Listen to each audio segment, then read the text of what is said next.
Welcome to UB Reactions, the place where we keep it real. Today, we've got some hot topics, so let's jump right in.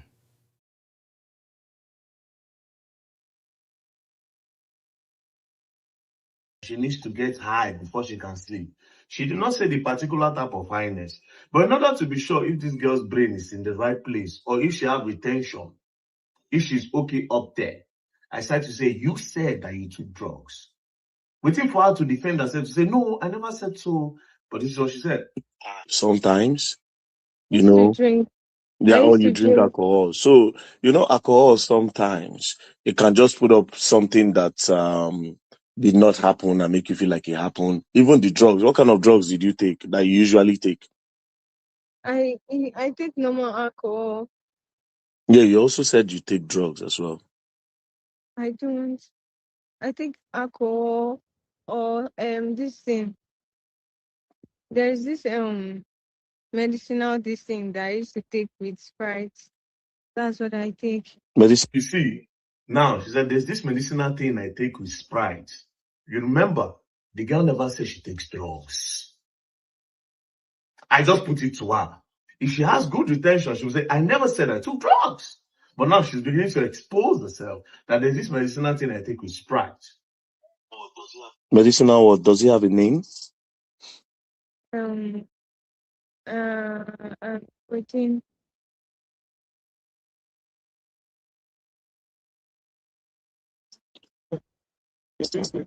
Hello? Yes, sir. Can you remember the name? Yeah, protein. Codeine. Yeah. Wow. Okay. Now you see these parts. I had to take a pause because I wasn't expecting codeine. And I didn't think she was going to agree that she takes drugs. But anyways, continue. Okay. Which other part of your body did you bleed from that day, other than from your vagina area? No other parts. So the bleeding has stopped now. Mm-hmm. Yes, it has. But I got my period, so I'm still bleeding, and that place still looks a bit fresh. So there is your period blood, and there's another blood from a cut. Yes, I had bleeding from the cut for like a whole day when my friend took me to his place before I started my period, because that cut blood was faint, like normal blood. It was faint, like the ones that I sent to you. Again, let me tell you something. You are not meant to miss alcohol and codeine. It's very, very dangerous. No. Even on the codeine bottle, I know codeine bottle very well. They wrote it there that do not mix codeine with alcohol. The effect is crazy. And when you are used to taking sleeping tablets, there's an effect, a negative side of that. It messes you up. It makes you hallucinate. It makes you see things that never happen. It makes you have stories in your head that is not true sometimes. Do you understand? Mm-hmm. And now, the way this thing is going, based on my own investigation, the way this thing is going, you really need to think properly before you say anything again or before you do anything again, so that you will not land yourself in a bigger problem. Because if 1 + 1 does not make 2, hello? Yeah, you can hear me, right? Because you need to really be careful of the next thing you say. Because if 1 + 1 does not make 2 and is not making 4, it becomes a problem. Sure, you understand. So you really need to cool down, sit down, rest, eat. Then we'll now understand. Maybe with time, and don't take sleeping tablets again. With time, then you'll understand whether it is somebody that came into that room or you were hallucinating and maybe probably used your own hands to cut yourself. It's possible. Don't take that out. Let's not take that out. So, but cool down. I want you to cool down, and really understand. It's also possible that you texted yourself in this moment, but it's playing you tricks in your head. Do you understand? Because codeine and alcohol, it's a no-no. I can get a codeine bottle so that you understand. It's a no-no. So it's really, really possible that is the effect of that thing that is making you do things or see things that did not really happen. Do you think there's a possibility that this happened?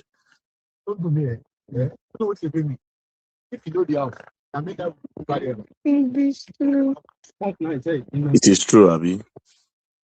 I think we need to like rethink everything too. See, you have to rethink and you have to call me back later. Because, see, there's a dangerous angle of all of this. If at the end of the day, nothing happened, and then people didn't come, it's going to cause a lot of problem, and I don't want that. I want me and you to just talk privately so that I will look for the best way to just end everything. Know what to do next. Maybe it is the effect of the alcohol mixed with the codeine that's putting you in all of this, and you thinking that somebody actually touched you when nobody touched you, and you mistakenly cut yourself, or you, because of the effect, you cut yourself and you now texted yourself, and it happens. I'm not going to rule that out. you know so again, I would like you to also call me when you're in a private area. Let's talk. Where there's nobody, let's talk, okay? Okay, sir. Make sure you don't talk to anybody, you don't post online and all that, okay? Okay, sir. All right. Okay, sir. Bye. Thank you very So you see, when I asked her and I said, do you think that there's a possible chance that it is the effect of what you took that's making you hallucinate? Then she said, it is true. I think I need to think about everything. And I knew that, okay, be like, say, we don't dey go somewhere. I told her to call me when she's in a more comfortable environment. And then she called. Yes, sir. Are you in a private place now? Yes, sir. Okay. So now, honestly, I will not lie to you. Your story has a lot of holes. Now, personally, I want to blame your story on how you made your first video where you said you took drugs. You usually don't sleep until you take alcohol. And that day you took alcohol. After you took alcohol, you now took drugs. Now, I will say maybe you hallucinated, but you have a clearer picture to tell me. What is the truth about the story? Let me know how to help you.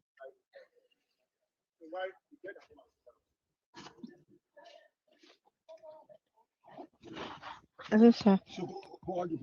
Hello, sir. Yes. The thing is that my I'll call you back, sir. Just wait. Come. Just say what you want to say.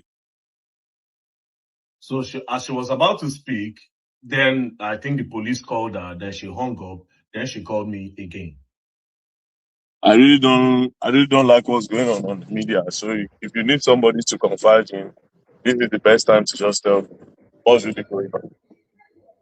Sir, I don't know how hallucinating can be, but on a normal day, I do cut myself. But I don't think I would do that kind of a thing to myself. But on a normal day, you do cut yourself. Yes, I have panic attacks. So if I have panic attacks, I like do self-injury so I can be fine. It's on my page. So sad. I don't know what to do. I've So been there's suicidal. so I've that been, means suic- I've been suicidal, and that's why I just wanted to end it all. I'm tired. I'm very tired. so in a nutshell, the story about the rape is not true. So there's a high chance that something else happened, but the story of the rape is not true. Yes, sir. That's good. That's good. There's no problem. And that means you created the other account yourself. Yes, sir. Please, sir, help me. I'm sorry. I It's okay. didn't. It's okay. It's okay. It's okay. Don't worry. Don't worry. We're gonna do this together. Don't worry. Do you have any siblings? No, sir. But I have friends. Okay. Does your friend? Did you tell them? No, sir. So they don't know But as there's of now. yes, but there's one friend that I can tell. Okay, so meaning that injury you caught yourself. And I don't know about that. I was so drunk when I woke It's up. okay, it's okay, don't worry. Mm, But the cut, do you have that cut in between your legs? yes, sir. Do you masturbate? Sometimes, How often do you masturbate? maybe once in a while. It's said that you're a lesbian. Are you a lesbian? Yes, sir. Okay. Do you have a lesbian partner? Of currently, I don't. Was it a toxic relationship between you guys? Yes, sir. How long did you date? 6 months.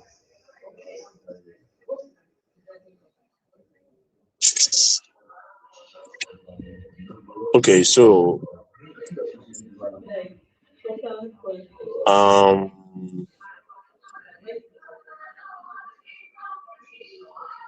don't worry, let me think of the best way to put this whole thing down. Then but don't talk to anyone about it, just keep it to yourself and we'll figure it out. Thank you very much, sir. God bless you, sir. No problem. Don't post, don't say anything, just keep it. Okay, sir. Thank you very Alright. All right, so you heard this part of the voice call. So this is where she confessed that the grape was not true, and then she does not know how she got the cut in between her leg, but I kind of figured that now she go don't cut herself because of say she go don't hire and all that. You see, before you start to the judge, you have to put a lot of things into consideration. In this part of the world, especially in Nigeria, we know they take mental health serious. People don't take mental health serious. And a lot of people that you see walking around, they are actually depressed. They are going through some form of trauma. But they know they feel interpreted. For Nigeria, if you don't say you're depressed, people will they laugh you. So until they make you go deep, until they make you depressed, go find money. They believe money is going to solve depression. But a lot of people are going through a lot of things. And guess what? We don't really have therapists in Nigeria. Now, before you go further to judge this girl, you go ask how old this girl be. Put these things into consideration. The girl asked how old she is. Says she was born November 2007. So this girl did between 18, 19 years old. This girl mama don't buy. This girl papa don't buy. She no get mama, she no get papa, she no get brother, she no get sister, she no get no guardian. And upon that, the girl can be lesbian. And she don't do the thing before she even reach age of self-realization. Before she reach 18, she don't start to do woman to woman. Now, lesbian relationship or same-sex relationship, based on research, are one of the most toxic relationship ever. Because they few for the world. If a man and a man they knack, you know a man cannot, it is not normal in our own world, in Africa, for a man to go and approach a man to start telling him that I like you, I'm in love with you, I like your physique. It's not normal for a woman to go and meet another woman to say, I love you, I like you. It is not normal. They wound you. So when these people in their small community, when they find themselves, they are usually overly protective. They don't want each other to go. Sometimes one won't go, you go, yes, I'll kill myself, I'll do this. They are their relationship, same sex is very toxic in this part of the world. And for a girl that is around 18, 19 years old, she's carrying a lot of load on the head without guidance, without a counselor, without somebody to look up to. And upon that, she no come the work, no come get better work to do. You see, this whole thing can cause a lot of problem here. She's too young for these problems. And again, the girl know the sleep. You see, depression is crazy. Mental breakdown. She know the sleep. Insomnia. Then she gets high. Then she takes alcohol abuse, drug abuse. If you look at this case critically, it's not about clouds. It's not clouds. If you see cloud chasing, you go know when you see cloud chasing. This one no be cloud chasing. Because she not even point out at anybody. It's an anonymous. All these things happen for her brain. It don't happen in real life. The one where happen in life, she caught herself. But all those things, say they touch her, they do this one, they knock her, they use it. It no happen. Now her brain, they mess with her. You don't hide. Depression, she know they sleep. Your dream, your short dream, will come be like saying a reality happen to you. No. So ultimately, I think this girl needs help. She needs a lot of help, and she needs love, and she needs care. So I spoke to Jojo yesterday. I told Jojo, I said, Jojo, please get me a place where we can rehabilitate this girl, and I will take care of everything. That's what she needs.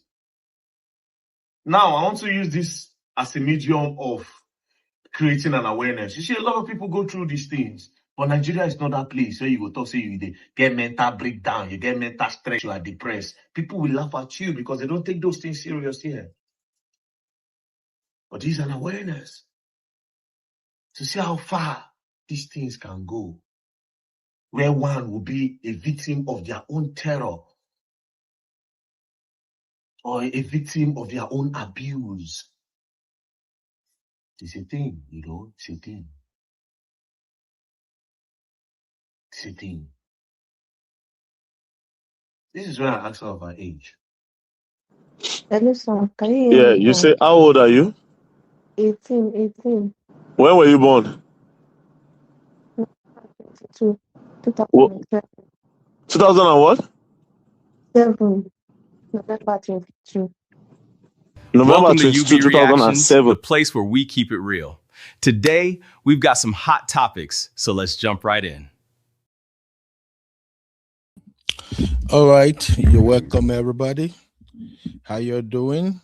Please let me know if you can hear me. Can you please drop a 1 in the chat if you can hear me, please? How is everybody doing, real fam? I hope you are all having a blast and you are prepared for the weekend. Can you hear me, please? I'm not using any headpiece, so there is no way to confirm if the mic is working. All right, thank you, Mom of 5. Thank you, Sister Rose. Sister Vivian, thank you, everybody. Thanks for coming. I want to play one more video before I move on to just brief analysis, and then I'll go to the main reason we are here. So the next video you are going to hear, I don't even know how long it is. These are some of Mirabel's friends who came out to now speak after everything has turned out to be false. Take a listen. For her. That's Please help me hit the like. Who is helping with moderation today? Real fam. All of us, they do moderation. I've been a one person. Who they help? How many likes do we have now? I see 7 likes. Please help me hit the like. I told you guys already, I don't want to do verticals because I'm working with the algorithm and it's beginning to pick up. So the more like you hit, the better people get to see the show. Thank you very much. Let's listen to the friends, please. means why I went to live. And for the account number, it was people that said I should pin our account number up. Oh yeah, thank you. So that means you have ascertained that before you got there and after you got there, you didn't confirm, but you supported her as a friend and believed, right? Yes, I supported her as a friend. All right, thank you. So now, when you guys now went home to Wari's place at E4, Ibafo. So when Ifedol Akpo brought it up that, okay, after before VDM call, when Ifedol Akpo brought it up that you guys should confirm. What was your reaction? Because I know because she was my friend. And that time I believe in her that she cannot use that thing and lie. I will not lie. I fight with Ifedol Akpo that. Why will she be accusing her for that kind of thing? Because I was just like, she can you not see her? She can you not see the states that felt pity for her. That's the reason why I went to life. And for the account number, it was people that said I should pin her account number up. Oh yeah, thank you. So that means we have ascertained that before you got there and after you got there, you didn't confirm, but you supported her as a friend and believed, right? Yes, I supported her as a friend. All right, thank you. So now, when you guys now went home to Wari's place at Ifo, Ibafo. So when Ifedol Akpo brought it up that okay, after before VDM call, when Ifedol Akpo brought it up that you guys should confirm. What was your reaction? Sir, because I know because she was my friend. And that time I believe in her that she cannot use that thing and lie. I will not lie. I fight with Ifedol. Why will she be accusing her for that kind of thing? Because I was just like, she can you not see her? She can you not see the states that felt pity for her? That's the reason why I went to life. And for the account number, it was people that said I should pin her account number up. Oh yeah, thank you. So that means we have ascertained that before you got there and after you got there, you didn't confirm, but you supported her as a friend and believed, right? Yes, I supported her as a friend. All right, thank you. So now, when you guys now went home to Wari's place at Ibafo. So when Ifedol Akpo brought it up that okay, after before VDM call, when Ifedol Akpo brought it up that you guys should confirm. What was your reaction? Sir, because I know because she was my friend. And that time I believe in her that she cannot use that thing and lie.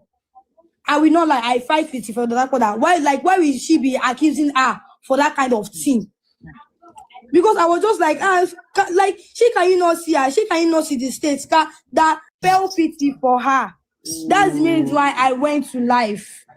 And for the account number, it was people that said I should pin her account number up. Oh yeah, thank you. So that means we have ascertained that before you got there and after you got there, you didn't. All right. I really don't have time to waste on this, but I want us to recognize one thing, that drug epidemic is a big thing in Nigeria. In Nigeria, we have a bigger issue, a bigger fish to fry. Drug is ravaging that country as we speak, and the usage is getting out of hand. I'm not even going to try to be gentleman on this. If you doubt me, look at the number of people driving flashy cars in Nigeria, building mansions all over the places, claiming odogun, money na water everywhere. Where do you think those monies are coming from? Do you think all of them are working in the oil industry? I'm sorry to say, Nigeria is one place that has drug, which kind of word am I searching for now? Let me just say Nigeria is so porous that drug gets in and out just like that. I don't know, maybe some of the people out there may be surprised at this outcome. But for me, yesterday when I covered this issue, I stated it clearly here that story is not straight. The story bent somehow. I'm not surprised one bit that the girl is experiencing hallucination, that the girl is a drug user, that she's suicidal. I am not surprised one bit because her story doesn't add up. And again, yesterday, when I was reacting to this same Mirabel issue, immediately I saw the friend. I told you something is not right about these young girls. So right now, the problem is all about drug use. Drug abuse is rampant in Nigeria. Many of those young girls and boys in Nigeria, the vast majority of them are on drugs. They don't even know what they are consuming. In the club, on the street, everywhere, common. And you know, in Nigeria, we cash cruise with everything. Sometimes you may hear this slang, oh, he's on colos. That person is on colos. This one is on colos. Do you know what colo is? Kolo is one of the most dangerous drug out there on the streets of Nigeria. And where do you think they get it from? Just ask yourself. So it's not strange to me. As far as this girl is concerned, just like Very Dark Man said, we have a big mental health issue in Nigeria. So, but to start today's conversation, my question is, who is to blame? Who is to blame? One for government, two for parents, three for who should be number 3 now?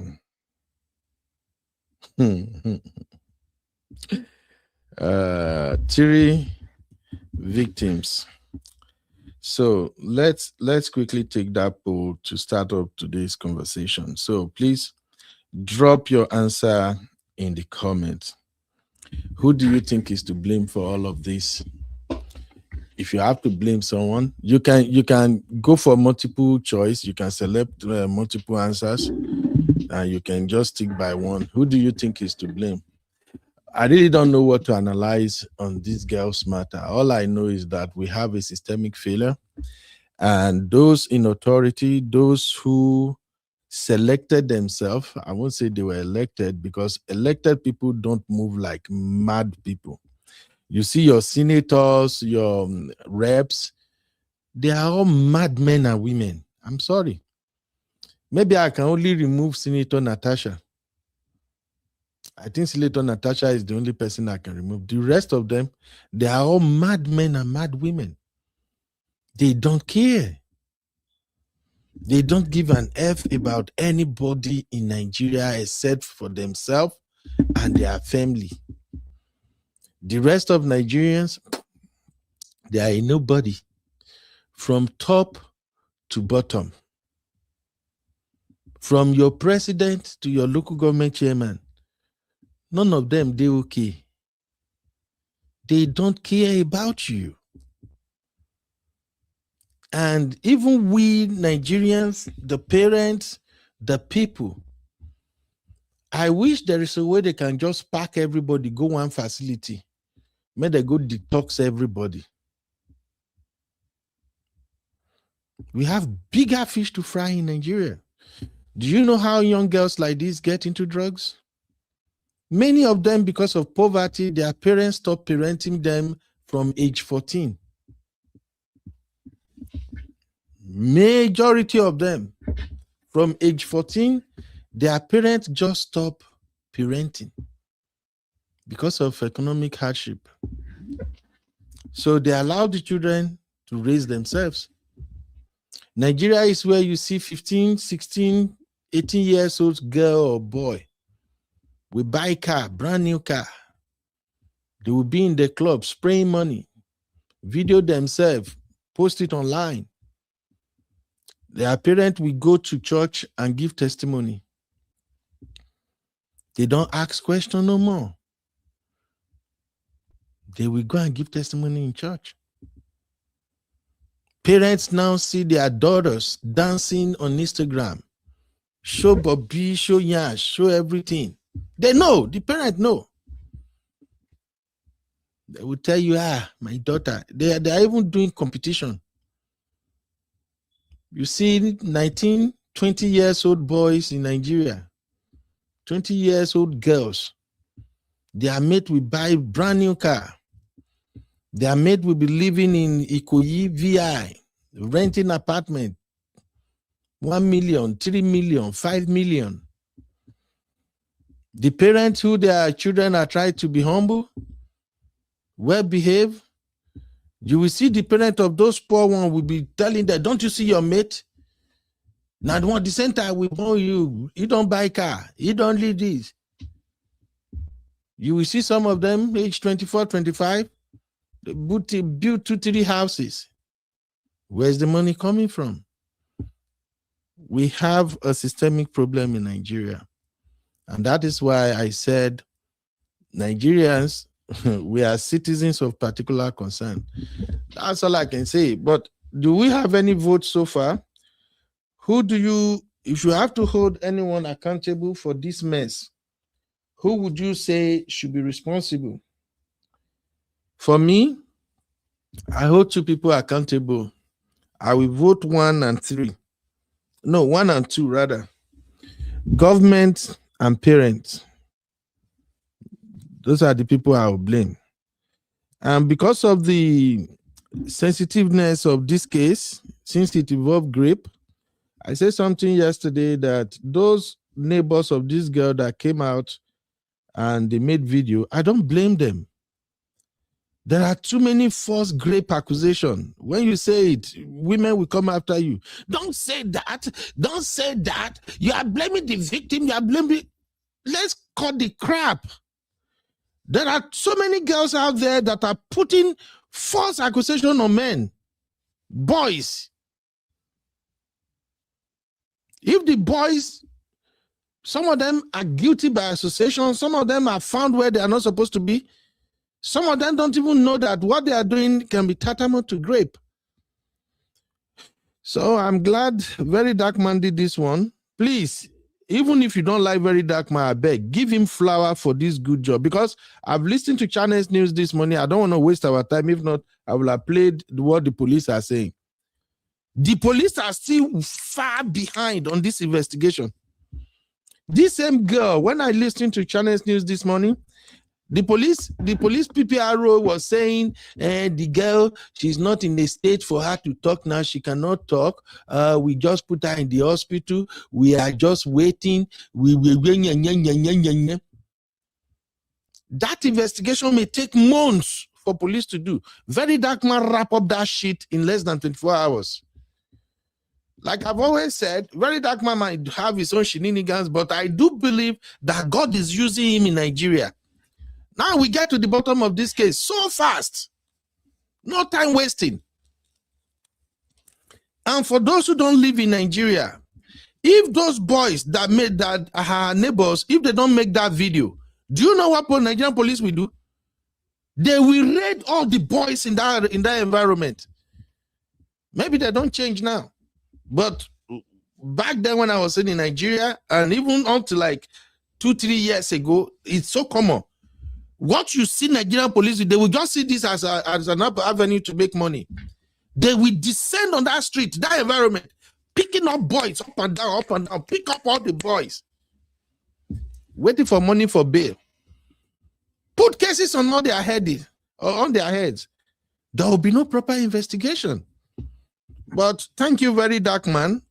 God will continue to protect you, and God will strengthen you. You are doing a good job, a fantastic job. And just for health information's sake, let me just tell you this, because I listened when the girl said she takes codeine. These people, many of them are on codeine, tramadol, all kinds of drugs all over the place in Nigeria. And for those who don't know, when you are taking codeine, one of the serious side effects you can have is mental changes, which include confusion, hallucination, and extreme mood changes. Hallucination is the worst. And if you combine that shit with alcohol, if you can even buy you or knock the person if you enter coma. It is what it is, people. Let's move on. But please, I'm not seeing flowers. So nobody is giving Very Dark Man his flower. If we truly want Nigeria to better, we need to appreciate good job when we see it. Even if you don't like him, at least let us appreciate him for this one. He helped us wrap up this case so fast. And those boys, when they are around those streets, they better begin go they do Thanksgiving for church. Many of them they go take for police custody. And it doesn't have to stop there. All the friends of this girl, they need to pack all of them. They are all in big mess. All the friends. You see the way they are talking? I don't know even if we speak English. Many of them are in Nigeria, wandering up and down, jobless. No future, nothing. And if you ask their parents to fight for democracy, if you ask their parents to vote, if you ask their parents to open their eyes, now lie. Now Emiloko that go they do up and down. Emiloko, Tinubu niyo, awaniyo, now may we do shebi yo bawa, di no be yo bawa. We are seeing the result now. The people you have in position of power, they don't give an F about anybody. Because their parents are so dumb, so uneducated. You will see many of the Nigerian parents, you will see them for newsstand, see them for clubs, see them for everywhere. They argue. They go tell you, say there's no politics part to, but when it comes to let them exercise their right, now lie. They won't. That they go tell you, Tinubu Shisha, he deliver, he do Coastal Road, he give us education loan, Tinubu Shisha. I just feel so sorry for Nigeria. The country is gone. Even I don't know. Anyway, and the other issue they mentioned about lesbianism. Look, if you like, do weki parenting, now you sabi. We know a girl can turn out to become whatever she wants to become. A boy can turn out to become whatever they want to become. But you as parent, try your best first. As soon as you see your daughter mixing up with 2, 3, 4 girls, open your eyes, begin monitor them. You see that their friends is so close, they're always in a room together. Pull your daughter aside, first cheer and dirty slap. Let her know. We don't do this bullshit. Once you see your daughter, this is my best friend, he's my best friend. You don't see them, that they work out somehow. You step in as a parent. Or else, at the end of the day, your daughter, they will just mess them up for you. Like I said, they can grow up to become whatever they want to become, but as a parent, if you stand your ground, at least they're going to say, now then take their hand, go become whatever they want to become. There is nothing makes sense about same-sex doing rubbish. Let's call it what it is. But Western, in the Western world, we don't do this in America. We don't do that in London. We are now having bull crap in our society. We're now messed up. Let me just move on before they piss me off, Jerry. I'm so sorry, Rifam. It's such a dirty situation. Welcome to UB Reactions, the place where we keep it real. Today, we've got some hot topics, so let's jump right in.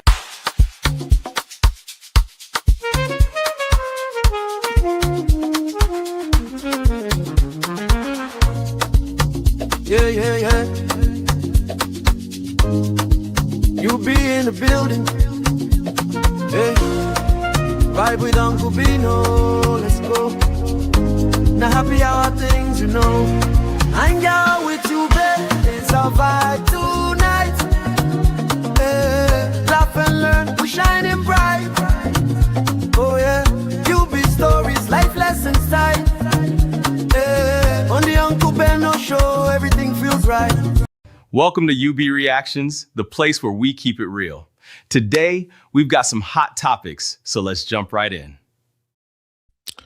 All right. The hot topic for today is Rosy, but I'll do you guys one better. Let me announce to you officially that Tonto Dikeh has replied Rosy. Yes, you heard that right. Tonto Dikeh has finally replied Rosy. And the reply is worst. Ooh, the reply is worst. How many of you have seen Tonto Dikeh's response? By the way, please help me give my sister Isa a big shout out. Isa, God bless you. God bless you for helping me with a lot of information. Isa always share videos. She will send videos to me, and I'm loving it. So thank you, Isa. Tonto Dikeh has replied though, and she replied exactly the way I expected she was going to do it. I saw a comment yesterday on Instablog Niger, and that comment said, God, I beg, can you release Tonto Dikeh for us for just 30 minutes? We just need Tonto Dikeh for 30 minutes, God. After 30 minutes, take her back. And I was laughing like these people were. So, ladies and gentlemen, Tonto Dikeh has replied, and she replied exactly as I expected. You see, you can predict all these Nigerian celebrities. To some extent, you can predict them. Normally, when Nigerian pastors, Modagio, Babagio, when they want to like shade people, they will do it biblically. And trust me, Tonto Dikeh no disappoint. But Tonto Dikeh even do it way better. And I won't be surprised if Rosy will even lose her mind now. I think if any of my girls are here, Tosin, can you please go and help me check Rosy Mua's Instagram? She should have replied by now. I trust, she go down the internet, the yap now. So after Rosy went berserk, just talking, last night I listened to her interview with Daddy Freeze, and I can't put my finger on the reason why she chose to explain. On a serious note, I listened, I took the time to listen to her all through. I was just asking why this shalaye? What is the reason? I couldn't put a finger on why the explanation. So please, sisters, if you can help me with why she did shalaye, I would really, really appreciate it. But while you're trying to figure that out, let me show you Tonto Dikeh's reply. Here we go. Take a listen. To be that girl that stopped and threw stones at every dog that barked. Until I took a step back and realized that some people don't just say words to you or push you or ignite your anger because they can win you in a battle, but because they just want a response so that other people would identify with the person that they have told them that you are. So if there's anything you're going to take home today, it's for you to stop the enemy. Stop them. Stop them so bad. You do not have to reply to everything that comes your way. Stop that distraction. Stop it. Because at the end of the day, peace is more important than chaos. Yes, it is. And you realize that not everything deserves your response. Not everyone deserves your voice. And most especially, not every human deserves your name placed beside theirs for the world to see. Protect your peace. Protect your heart. And just live your life as though they were never there. Because they're not. I love you and take care of yourself. I used to be that girl that stopped and threw stones at every dog that barked. Until I took a step back and realized that some people don't just say words to you or push you or ignite your anger because they can win you in a battle, but because they just want a response so that other people would identify with the person that they have told them that you are. So if there's anything you're going to take home today, it's for you to stop the enemy. Stop them. Stop them so bad. You do not have to reply to everything that comes your way. Stop that distraction. Stop it. Because at the end of the day, peace is more important than chaos. Yes, it is. And you realize that not everything deserves your response. Not everyone deserves your voice. And most especially, not every human deserves your name placed beside theirs for the world to see. Protect your peace, protect your heart, and just live your life as though they were never there. Because they're not. I love you and take care of yourself. All right. Let me explain something. I mentioned it yesterday. I said Tonto Dikeh and Rosy as well as Churchill, they have so much going on underground that we don't get to see. What we get to hear was when she announced that, hey, I have reconciled with my son's dad. We are moving forward and all of that. But she made that announcement, was it not about 2 weeks ago, 2 or 3 weeks ago? Abby, do you remember when she made that announcement about that reconciliation? No, I don't remember. But my own is that this video is old. That's what's doing. That's what I'm trying to make people understand. This video was on 30th of January. She made that announcement before on the 7th of February, I guess, that they have reconciled. A lot of stuff went down. We are not there. We didn't know what happened, but I'm just having the feeling that either Tonto, Churchill, as well as Rosy, within that their reconciliation, Kasala don't boss. And that is why Tonto made this video ahead of time. Probably she already knew what Rosy was saying. And Rosy said, I listened to her yesterday, she said all the time the negotiation about reconciliation and everything was going on, that she has always been aware of that. She said that she has always been aware that her husband is telling her, and she has been advising her husband, they are taking the decision together. But again, what triggers her that makes her went on that ranting rampage on social media? It's not just that money that she made that video. There is something that has happened in the past. And I knew if Tonto is what I think if she's doing what I think she's doing, there is so much where we never see you.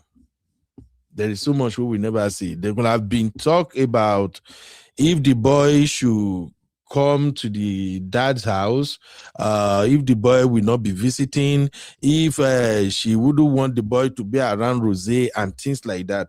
And that is why I think she already sent this reply way back before now. So we just saw Rosy going blah, blah, blah, blah, talking all over the place without knowing what's going on. Well, that is one thing. There is this also, I don't know exactly when she shared this. There is this text she shared on her stories. Let me see if I can find it and show you now. It's just one page. Where is it? Okay, I found it. So this one, I think this was like 5 days ago or something. She said, I don't enter battles quietly anymore. I move like a daughter heaven already won darkness about. I don't enter battles quietly anymore. I move like a daughter heaven already warned darkness about. This is going to be long, but Abby, over to you. That's to me for what, Uncle Ben? What do you think about Rosy ranting on Daddy Free's channel and put that into context of all these cryptic posts that Tonto made? Now, link that up with Churchill wasn't my spec. You know, she said that. Yeah. She wasn't her spec.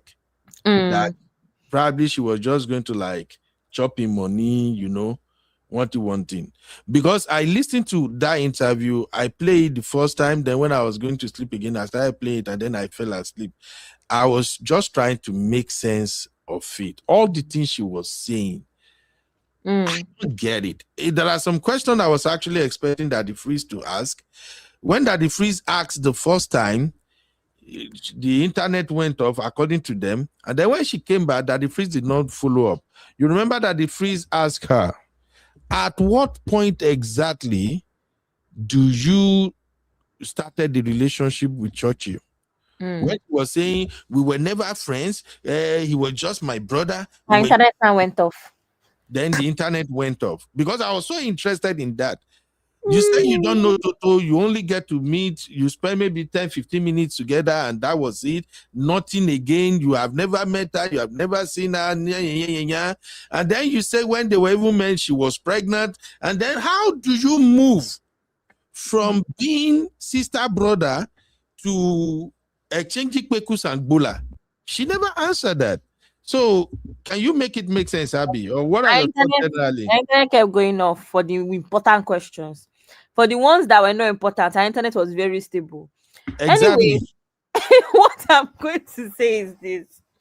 Uncle Ben, I agree with you that generally with content creation, a lot of things go on behind the scenes before they come to us on the internet. We're not members of their family. So I would like to think that for Tonto to get to this point, where she posted something on social media, there must have been a lot of mediation behind the scenes.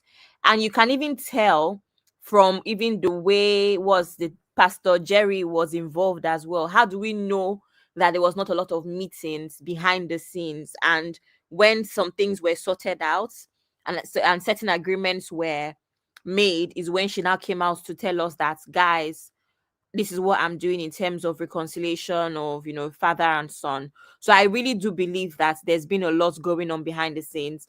And it would also make sense as to why Rosy has also been triggered for a while and has now come online. So I think we can agree on that some things happen behind the scenes. Cool. So I agree with Uncle Ben on that matter. Now, Rosy's interview, Uncle Ben, I don't know if you saw myself and Auntie Inkus, and we were laughing last night. And I decided to watch it through AA's channel. So AA's facial expressions and all just made it funny. Uncle Ben, I've never seen anything like that in my life. Very unnecessary conversations, like things that didn't even matter. He even told me that it's not a woman I like. We will not laugh. As in just, Uncle Ben, that woman is disturbed. You know, when somebody is overcompensating, they talk. She's nervous. She did not know what to say, what not to say. Now, that interview was very funny and very embarrassing. I had secondhand embarrassment listening to all of that her talk. Now, tying it in with the whole SPEC, whatever. Uncle Ben, like I said on the backstage with She Thinker and Auntie Inkos, Daddy Freeze is the worst person to go and sit down, allegedly, to go and sit down and have an interview with, even as his friend, because he claims, oh, Rosie is my friend, blah, blah, blah, blah, blah. Look at the questions I asked her, questions that will make her jabber, questions that will make her even talk nonsense, right? I don't understand that whole talk about he was even my spec, blah, blah, blah. Uncle Ben, yesterday on this channel, somebody said that this woman is disrespecting her husband, even by coming out to address these things. I don't know who the person that said this thing, but did not take it seriously, because why will you go and tell everybody, the world, that your husband is not really your spec? You were using him for money. Do you know what's crazy? She did not even clarify it, now say, I fell in love with him. And she now said now it's just about his character. Why would you want your husband to hear that you're not he's not your ideal type? He's only character and enjoyment that's keeping you in the marriage. When you want to travel, you travel. When you want to do this, you do this. That's the only reason you're in marriage with somebody. Why would you say that? Is it not be juju be that? So, Yeah. Uncle Ben, this girl, or this woman, something is seriously off. And I'm very glad that this has come out, because it just confirms that a couple of us on this stage, our stance yesterday was the right stance. That's all I'm going to say. What was the stance yesterday? A couple of us on this stage, the two of us on this stage, we know ourselves. What was your stance yesterday? Our stance that Rosy is not okay in the head. And Tonto must be protected by all means. Okay. Honey Babe, before I come to you, I just want people to listen to this old video. This is one of those old videos when Tonto Dikeh was crying about her marriage breakdown. Take a listen. It hurts me more. Don't please. I have pictures. I have videos. I have everything to prove my domestic violence. I also have pictures in Ghana. The Nigerian embassy in Ghana has pictures of me. I had to run to them at some point. The reason I can't even release those pictures is because I'm stuck naked. I'm stuck naked, and they had to video me, and they had to snap, and my husband has humiliated me so much with this,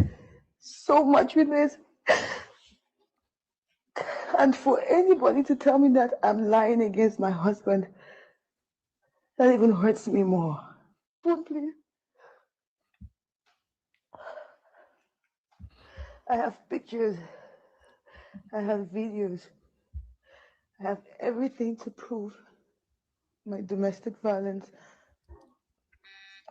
I also have pictures in Ghana. The Nigerian embassy in Ghana has pictures of me. I had to run to them at some point.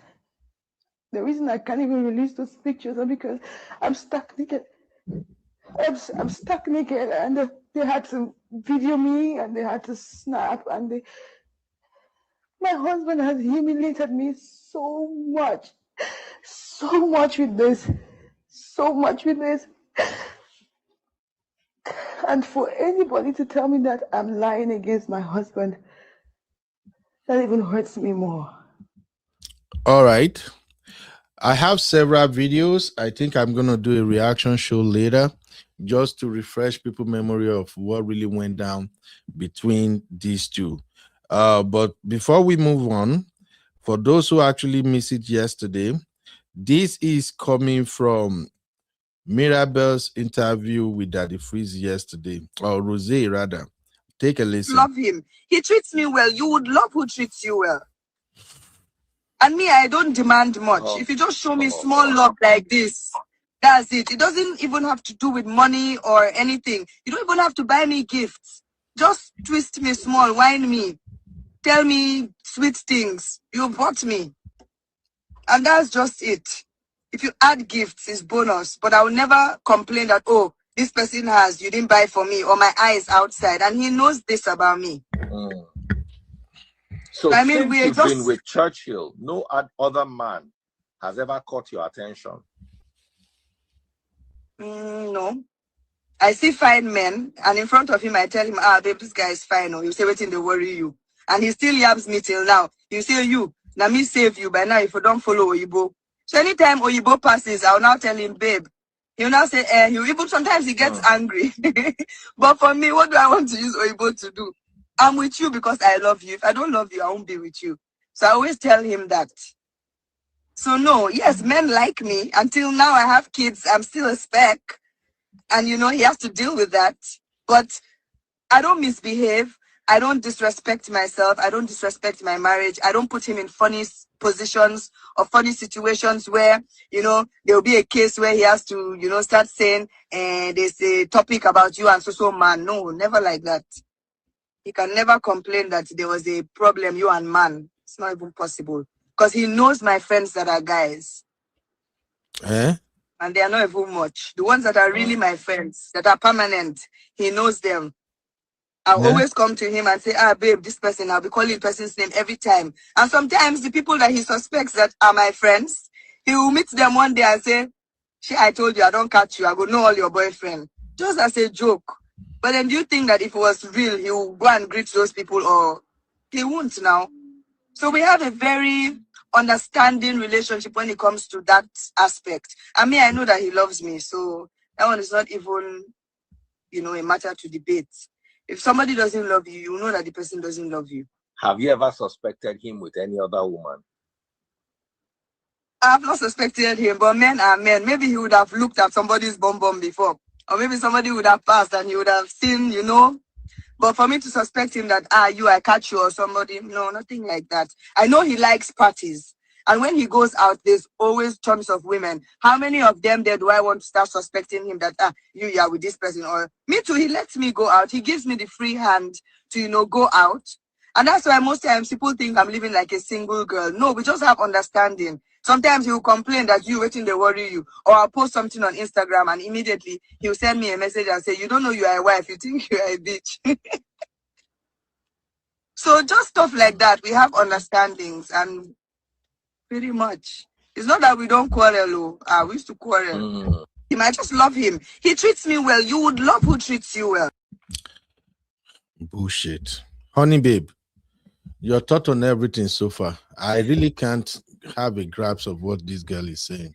You know what's really interesting? I watched the analysis. I watched it as well, Abby. I was on AA show as well, and I was cracking joke because, like I said, it's like, for me personally, I love the fact when AA was taking, obviously looking at Tonto and how emotionally broken she was. As much as we don't like her character, the fact of the matter, she was a very broken person all those 10 years ago. And what's interesting is the fact that I think there's a Shakespearean phrase. It says, when you doth protest too much, she's talking too much. There's no reason for her to go on Daddy Freeze's show. And it's interesting because when we go back in time to when Tonto was jumping from interview to interview to interview to interview, it was very, very interesting that she's doing exactly the same. She's a very troubled human being. She hasn't taken accountability for the timeline. And there was a blurring of timelines. No matter what's in her head, she's not in reality. I'm just watching to see how this plays out. But I think for me, I personally just understand that me and Abby had yesterday. I have no sympathy for this woman. She is in La La Land. And what's interesting is that she's unraveling. You now, by yourself, go on to Daddy Free's show and say that he was not my spec. This is your husband, right? The father of your children. And because you are unraveling, you're saying things that you shouldn't say. Then you now say to the extent that you eventually grew to love him because of his character. I mean, wow. I mean, basically, he was a consolation prize because for me, there's no genuine love because you do not talk about your husband that he was not your spec. But I love the fact that she's unraveling, and this is just telling of who she is. She should continue to unravel, and she should go from place to place, studio to studio, very similar to Tonto, and just keep unraveling. Who? God help me, God help me, God Uncle help me. Ben and Honey Babe, can I ask you both a question, please? Do you really believe that Yes. it is Churchill that pushed her to do these interviews? Because she also said that, oh, Churchill is the one that said, you better stop talking, or all this while I've been quiet, you better go and talk. I don't believe this crap. I don't believe it from the fact that you remember when this is why I remember what everything, I was on I did the replay of AA, and I'm only referencing it because there's a lot of things she brought up that I've forgotten. Churchill and Rosy were peppering Tonto. They were doing pictures upon love upon love, and Tonto was unraveling she was literally like moving mad. Yep. So what's interesting is the fact all the time they knew that she was talking, apart from selective times they said certain things, they were quiet. Why is it now that you want to talk, Rosy? Why didn't you talk 5 years ago? Why didn't you talk 7 years ago? Why didn't you talk a year ago? So it's very strategic and intentional. I can guarantee you, I don't think any man, regardless of whether he feels that the narrative is wrong, I don't think any man will tell his wife to talk on my behalf. I don't know, you be your man. A lot of men, would you ask your wife to talk on your behalf? If Honey you have Babe, something the you issue say, here, is not talking on his behalf. There's so many things that she has said that does not even make him look good. Exactly. That's that. why I asked this question. And Uncle Ben, I would like to also have your take on it as a man. There's so many things where it did not even make him look like a good father, a good husband, a good man, period. So what is the benefit of her talking on his behalf? And he's now the one that even encouraged it and pushed her. To what benefit? And that's another reason why I was going to say all this was about picture, no picture, what Tonto is doing, what Tonto is not doing. There was a period, like AA said, where Tonto would carry bag with paper. to be begging internet, crying. All those times, nobody said anything. Now, Rosy is right. Tonto is wrong to post picture. Tonto can do whatever she wants. It's her time. All right. I'm gonna address the question you asked, but I want to say something first. I just checked the channel right now. I see we have 17 likes, and sometimes we have 50 people watching. Even right now, we have like 44 people watching.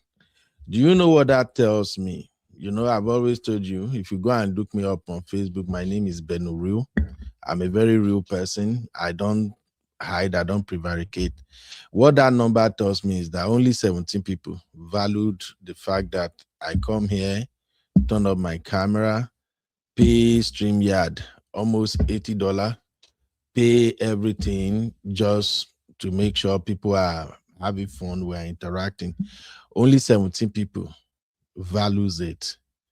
And I've told you guys over and over that I'm not really making money on this channel. You don't really know me that deep, but I happen to be somebody that my time is really money.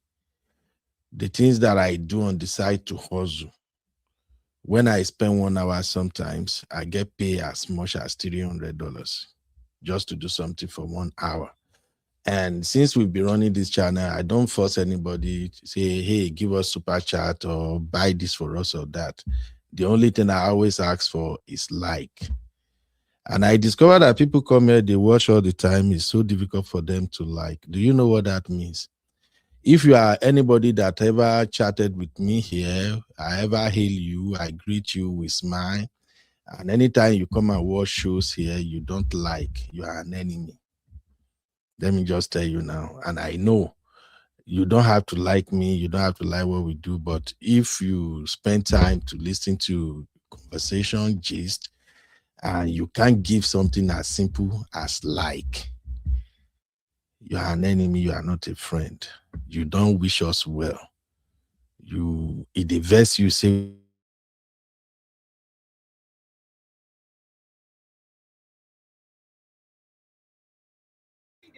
Is Uncle Ben stuck? Is he? Yeah, I thought it was my StreamYard because of yesterday, but I'm checking and I think it's him. Oh dear. Are you still there? I know for a fact that I did not get a call because Uncle Ben does not use the same devices. Okay. I'll be wait over for to you. Uncle Ben. Yeah, we'll wait for Uncle Ben to come back. In the meantime, I'm going to start some comments that we can read, I guess. But please, nobody should stress my Uncle Ben. Like this video. Why would you like we can this hear video? you now. We can hear you. Sorry, yes, Uncle Ben. Yeah. No, I don't know what's happening over here. This is the second time our light flickered today. The whole light will just turn off and then come back up. I don't know. Maybe I have to check with my neighbors. So the light went out, so everything shut down. It's because I'm on laptop. That's why it didn't shut down. Anyway, what I'm just saying is that if you watch the content you don't like, just know that you are an enemy of progress. That's just what it means. Like doesn't cost anything. And to be frank, I'm saying it calmly right now, but I'm really, really pissed. I won't lie to you. When I speak calmly, it's just not saying deep down, I'm super, super angry. No, it doesn't make no sense. I have Oyinbo channel. Whenever I post anything on my Oyinbo channel or I go live, all I have to do is to just drop one comment. Please like. That's all. They like naturally. Now we Africans, now we get by belly pass. So I don't want to like offend anybody. If you like, you like. Uncle If Ben, you want, focus on us. We love Focus you. on us. And We support you all the time. you. Guys, it is free to like. I know that YouTube may be new for a lot of problem.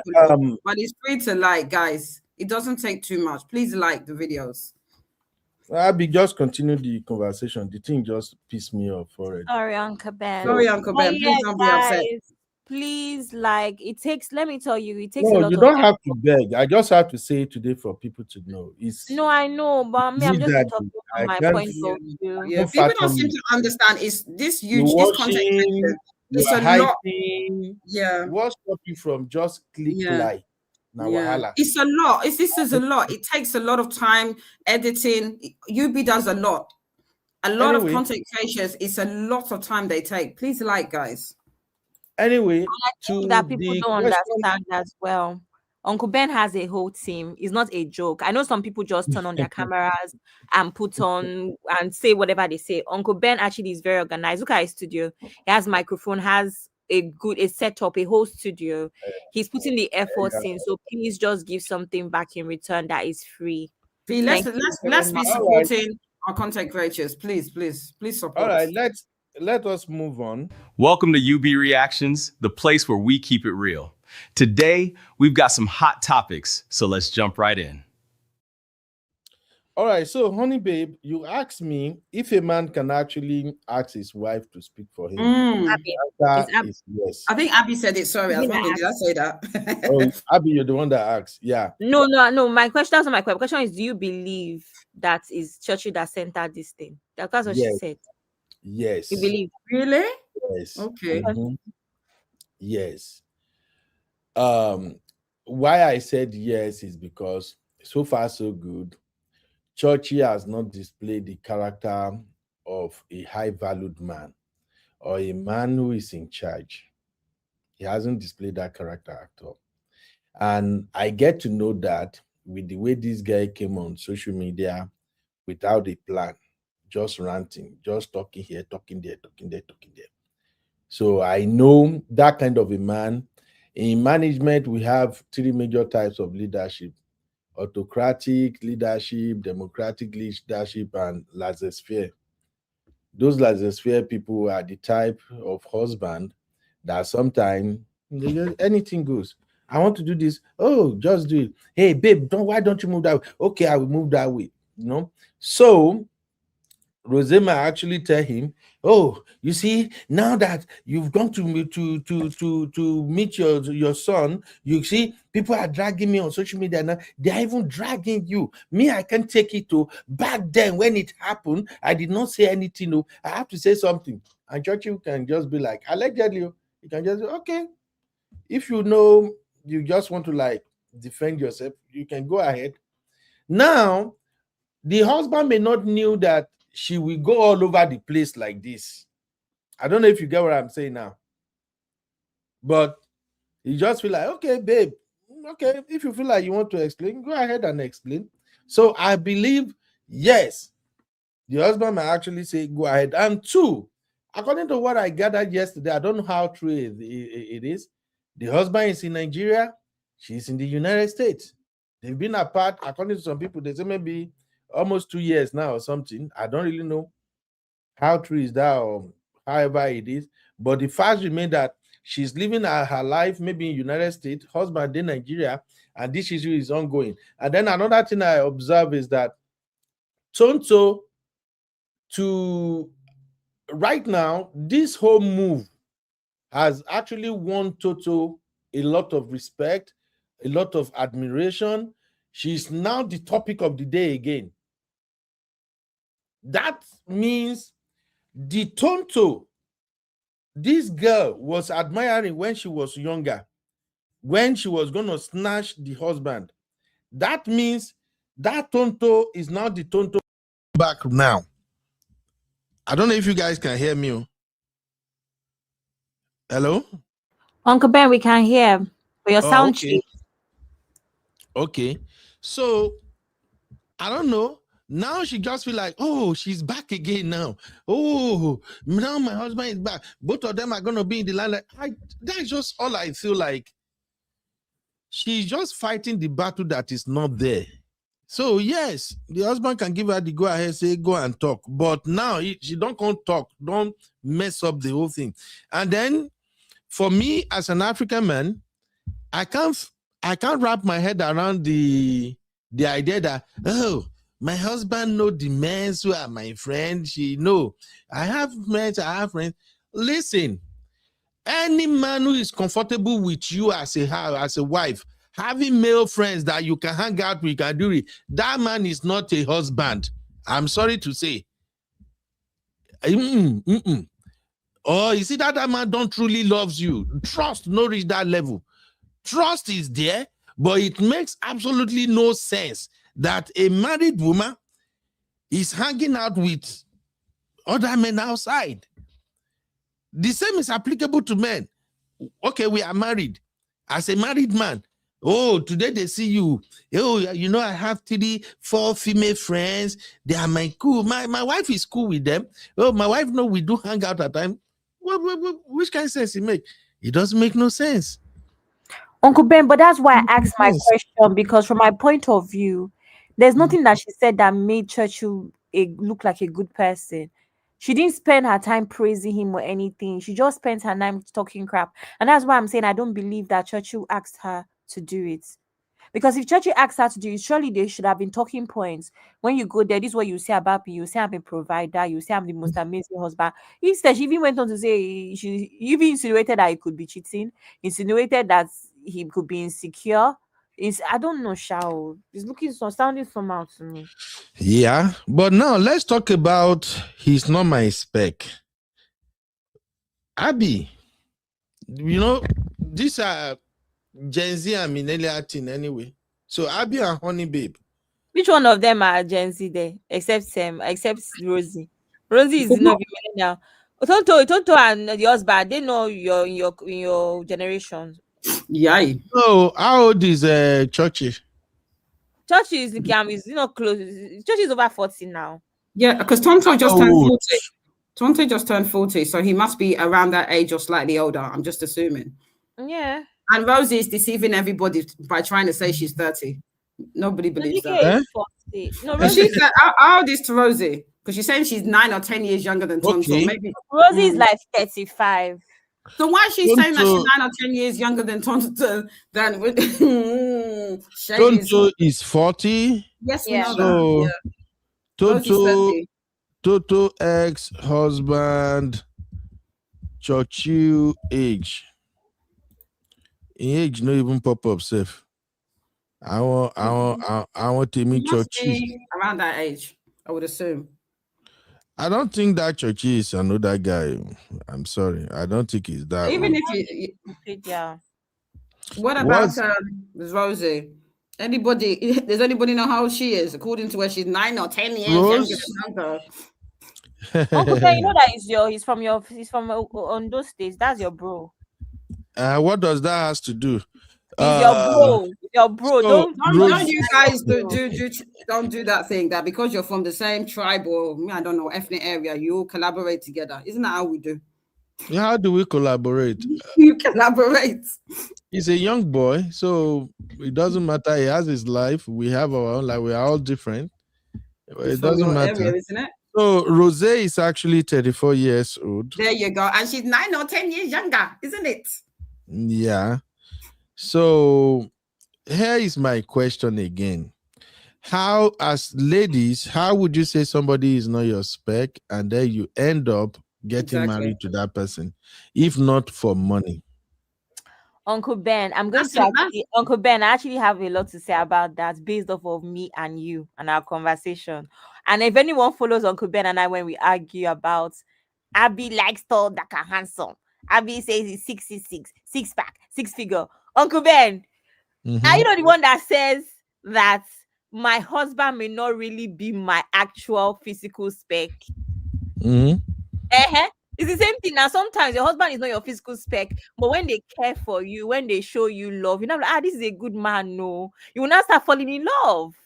So it's the same thing. Our husband is not a physical spec, but the man says to show her enjoyment, says to show her this and that. He now fell in love with him. He now became from brother to husband. But Uncle Ben, you always have that argument with me about my physical spec, and you tell me, Abby, your own husband could be 5'5", and I always tell you, God forbid. And my husband is 6 feet tall. So it's the same thing. Okay, let me defend that thing. Rosé was never in love with Churchill as a person. Why would you say that, you babe? That's what I'm trying to explain. She's never in love with Churchill as a person. She fell in love with what Churchill represents, not Churchill as an individual. You know why? When women don't even love you from beginning, to my own knowledge, and later they start falling in love with you, they wouldn't say what Rosé said publicly, that it wasn't my spec at the time. No. as soon as the woman turn around and start loving you, she will begin to filter how she presents you in public. Don't you know that's a very dirty slap she gave her husband by saying he wasn't even my spec from beginning? How old is she? So imagine a man, no, Churchill will senior Rosy with at least 10 or 12 years. So imagine a young girl that used to be working for her and all of that. After years of marriage, everything, she's saying publicly that you weren't even my spec. And I think Rosy even said at a point that she had somebody she was dating when she was working for Churchill, which means Churchill even knew her boyfriend, which means there is something about some men, not all men. There are some men that when they hire beautiful girls that are working with them, because they are spending more time together, especially if the girl is like a PA or somebody that is in top management position in your company, you get to see her frequently. Sometimes as a man, some of them just want to like sleep with her just for fun. They will know the boyfriend, but money day, influence day, you know, it will just be one of the things that they are doing on the side. So after her interview yesterday, my head was just going about all places like, oh, this doesn't really look good. It doesn't really look good. And sometimes when men goes from, let me use her as my, my sidekick, and your marriage now destroyed, you now marry that sidekick. Get how he go reach, the man go begin losing interest. That's why it's so easy for her to be somewhere for 2 years or maybe even 1 year away from your husband, and it seems like everything is okay. Which kind of marriage be that? Who does that? I think she don't want, if they allow her to talk more, she could tell us everything where they go on. All the thing where she was saying yesterday, all those, oh, my marriage is fine, we're actually okay, my husband texted me, he Rodney. Now, lie plenty for many of those things which they talk yesterday. That's just like my own.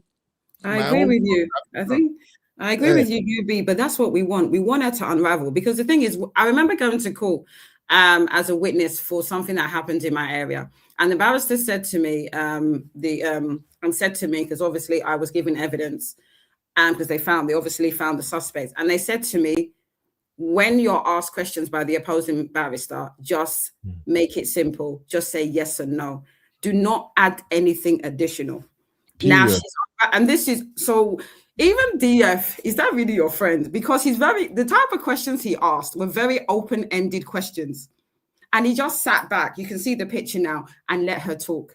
That is, I don't know whether it's a strategy or just because he didn't have very good interview questions, but he said something very open-ended in a lot of her questions. And she started talking, saying things that didn't need to be said. So for me, I agree with you, Yubi. Let her go on this interview press tour and just unravel. Give us the nitty-gritty of their marriage. I think this is fantastic, because she has no business going on this press tour, because she doesn't have the concept. There's things you don't need to say. But since she thinks she's smart, since she thinks that she's speaking on behalf of her husband, let her continue. A lot more meaty, very gritty information we're going to find out. This is not her, this DF is not her last bus stop. She's gone plenty more places to go. Yeah. And honey babe, were you not here when I give one of my take about DF, and I said, DF, the only friend I know that is a friend of DF is Pastor Boyega. Yeah, he's not their friend. He said, yeah, I agree with you, because the only friend DF has. I think, because he said on the show, and Obi Kubana. Yeah, but he said and on the show, Puppy, and Hush Puppy, those three. Sorry, I just wanted to say that he said is not their friend. Obi but Kubana, he said, go on, honey babe. I'm just gonna say that to me, he's not a friend, because he says he knows all three of them. I find that very interesting. It's very easy to have someone's number in your phone and say they're your friend. If he's really their friend, he wouldn't set her up, because to me, he set her up on that show because for the ridicule, and obviously a lot of us watched it, so he's getting, he's getting views. I personally think that he doesn't have a friend except for the two people you mentioned. This is not friendship. Look, as for the interview, I think DF did a good job. He asked some good questions, but maybe network or maybe Rosy was the one who is trying to avoid the question. But I think DF did great with that interview to some extent. But the point by him saying this one is my friend, that my no, DF is no friend of anybody. People like DF, they are always friend to people they can gain or benefit something from. That's on the side. On the other hand, DF makes his money through social media. He has to run these shows in order to at least make the money come. And he needs good topics. He needs to cover trending issues. So if you are coming to his platform, he definitely is going to call you a friend in order to disarm you. So you get to a zone whereby you think you are talking to a friend. It's like you and I now, honey babe. I say you be my friend. There are some questions I should ask you. In fact, if you are like by my own policy, if you are my friend and you are going through crisis, I won't even bring you to my platform. Agreed. I get you. No, yeah, we're not going to have that conversation. I'm not going to be part of the people who want to put you out there so people can ridicule you more. You saw the outcome of that interview now. So DF don't have friends. The only friend DF has, in my own opinion, is Boyega, because that's the only person I've seen him always protected. That's the only person who is off limit as far as he is concerned. Any other person, you can be friend though, but when your matter happen, Baba go on lie to, he go analyze, So it is what it is. But just to be rounding up, this thing, I still want to bring it back to Churchill, because I think DF also agree with that point yesterday. Churchill is the biggest problem here. He's the one who got married to women he can't manage. I don't want to use control. He got married to women he can't marry. Yeah, he can't manage. Even, I think this marriage is over. The one is in right now, I think it's over. That time when the rumor was ongoing that they were having domestic violence situation, many of the things that this lady is saying on the internet now just confirmed that really, I think their marriage is over. Because if a lady can say she was almost going to that direction yesterday herself, I think she just somehow cautioned herself. She almost revealed some of the gbasgbos that they were having. She just cautioned herself. And when you have a woman who got male friends, those women, they hardly escape from slapo. I'm sorry, I'm not saying it's the right thing to do, but go and check.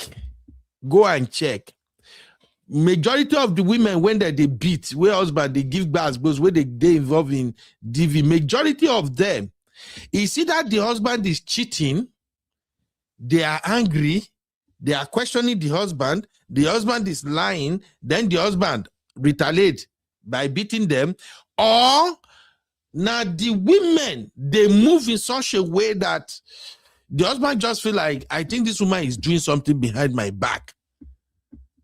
Now the gbasgbos they come. And if Rosy can say it with her own mouth, that she has male friends.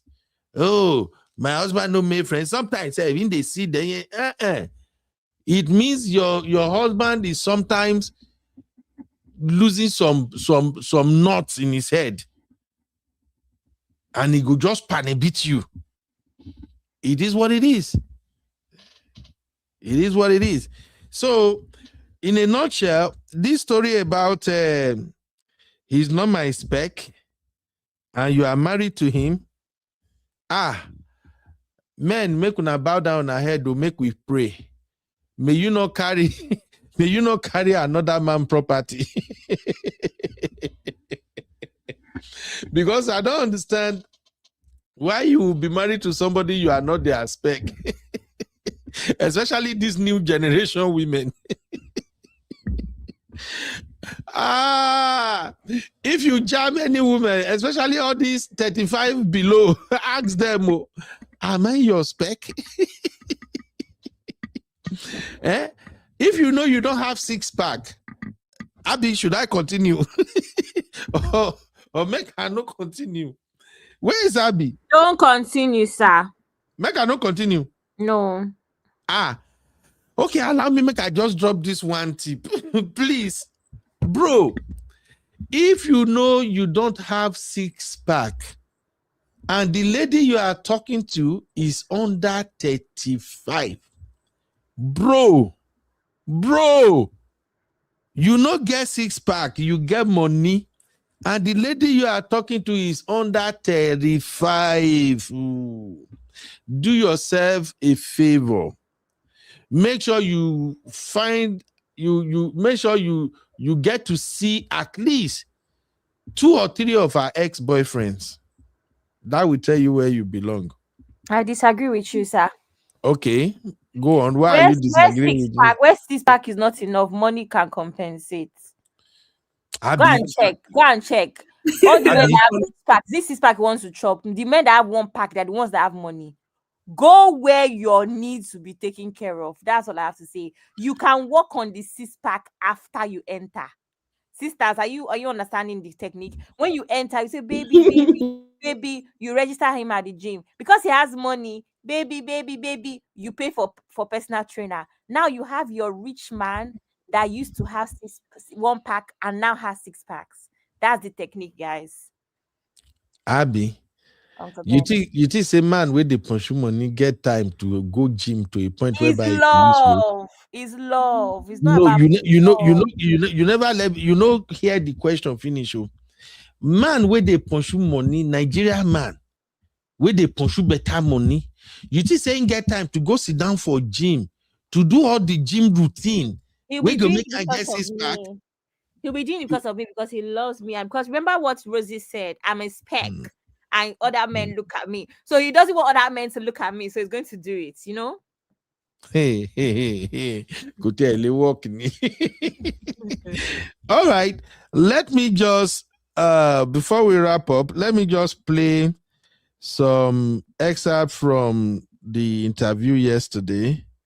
Hopefully I'll be able to skip it. If not, make I just hear some because the rambling was just so too much. Even Auntie Aduni tired at a point. Auntie Aduni was like, kilo de ton sorrow. And I'm like, Auntie Aduni, I think I will play kini I enjoy it. This is called Breaking Bad. I think she would have done better if she hasn't gone to go the grant interview up and down. Okay, let's listen. Churchill, everything fine? Yeah, everything is fine by God's grace. Everything is good. I thank God. Okay. I can't complain. So I know you addressed the situation, the unfollow, he unfollowed you or you unfollowed him. Can you address it again for the people who did not have the concentration to watch that 1-minute video? Yeah, pretty much. Daddy Fish, thank you.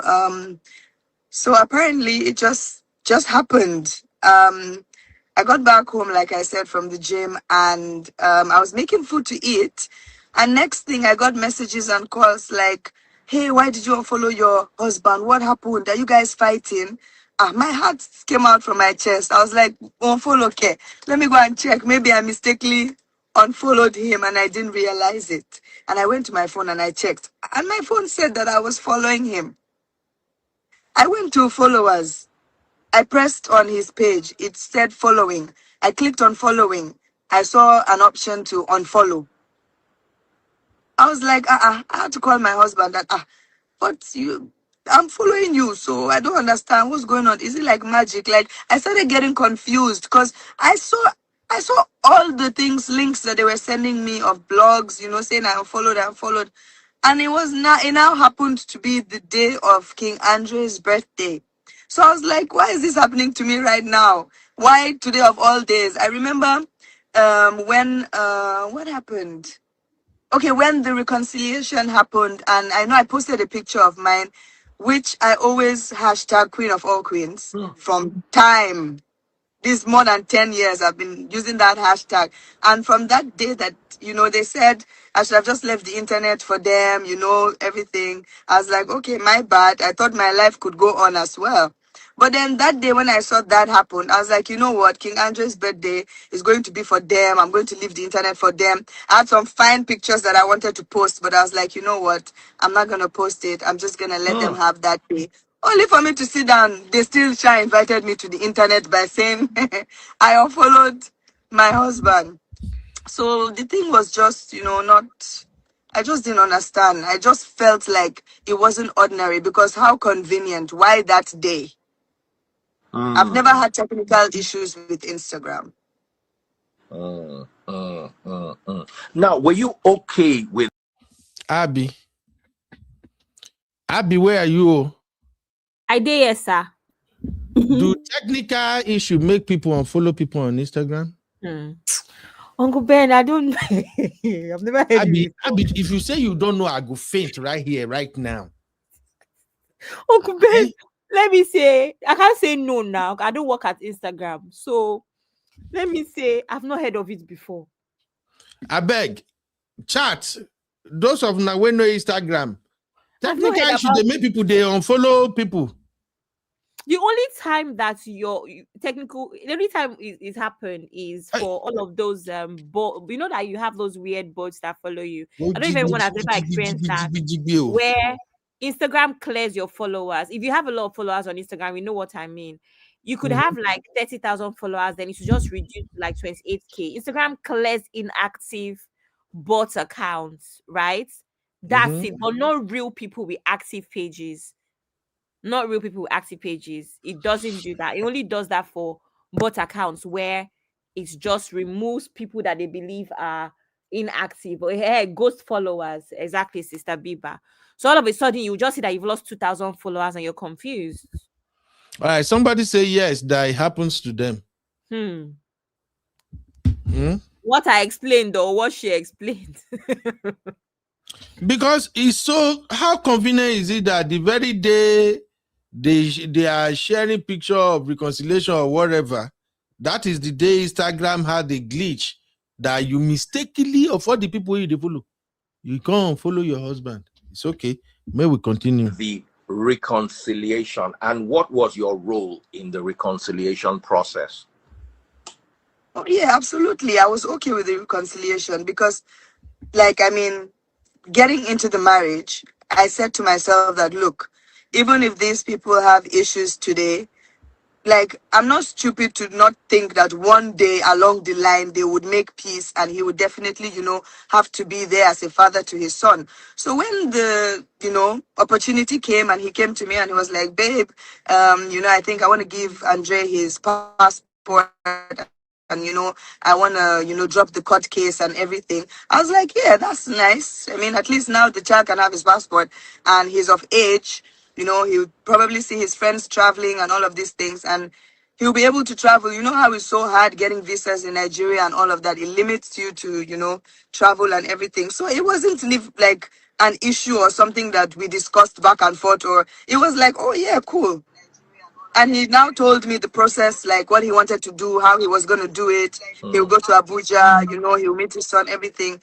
And he carried me along all through. It's not like anything was hidden. I knew before my Instagram family.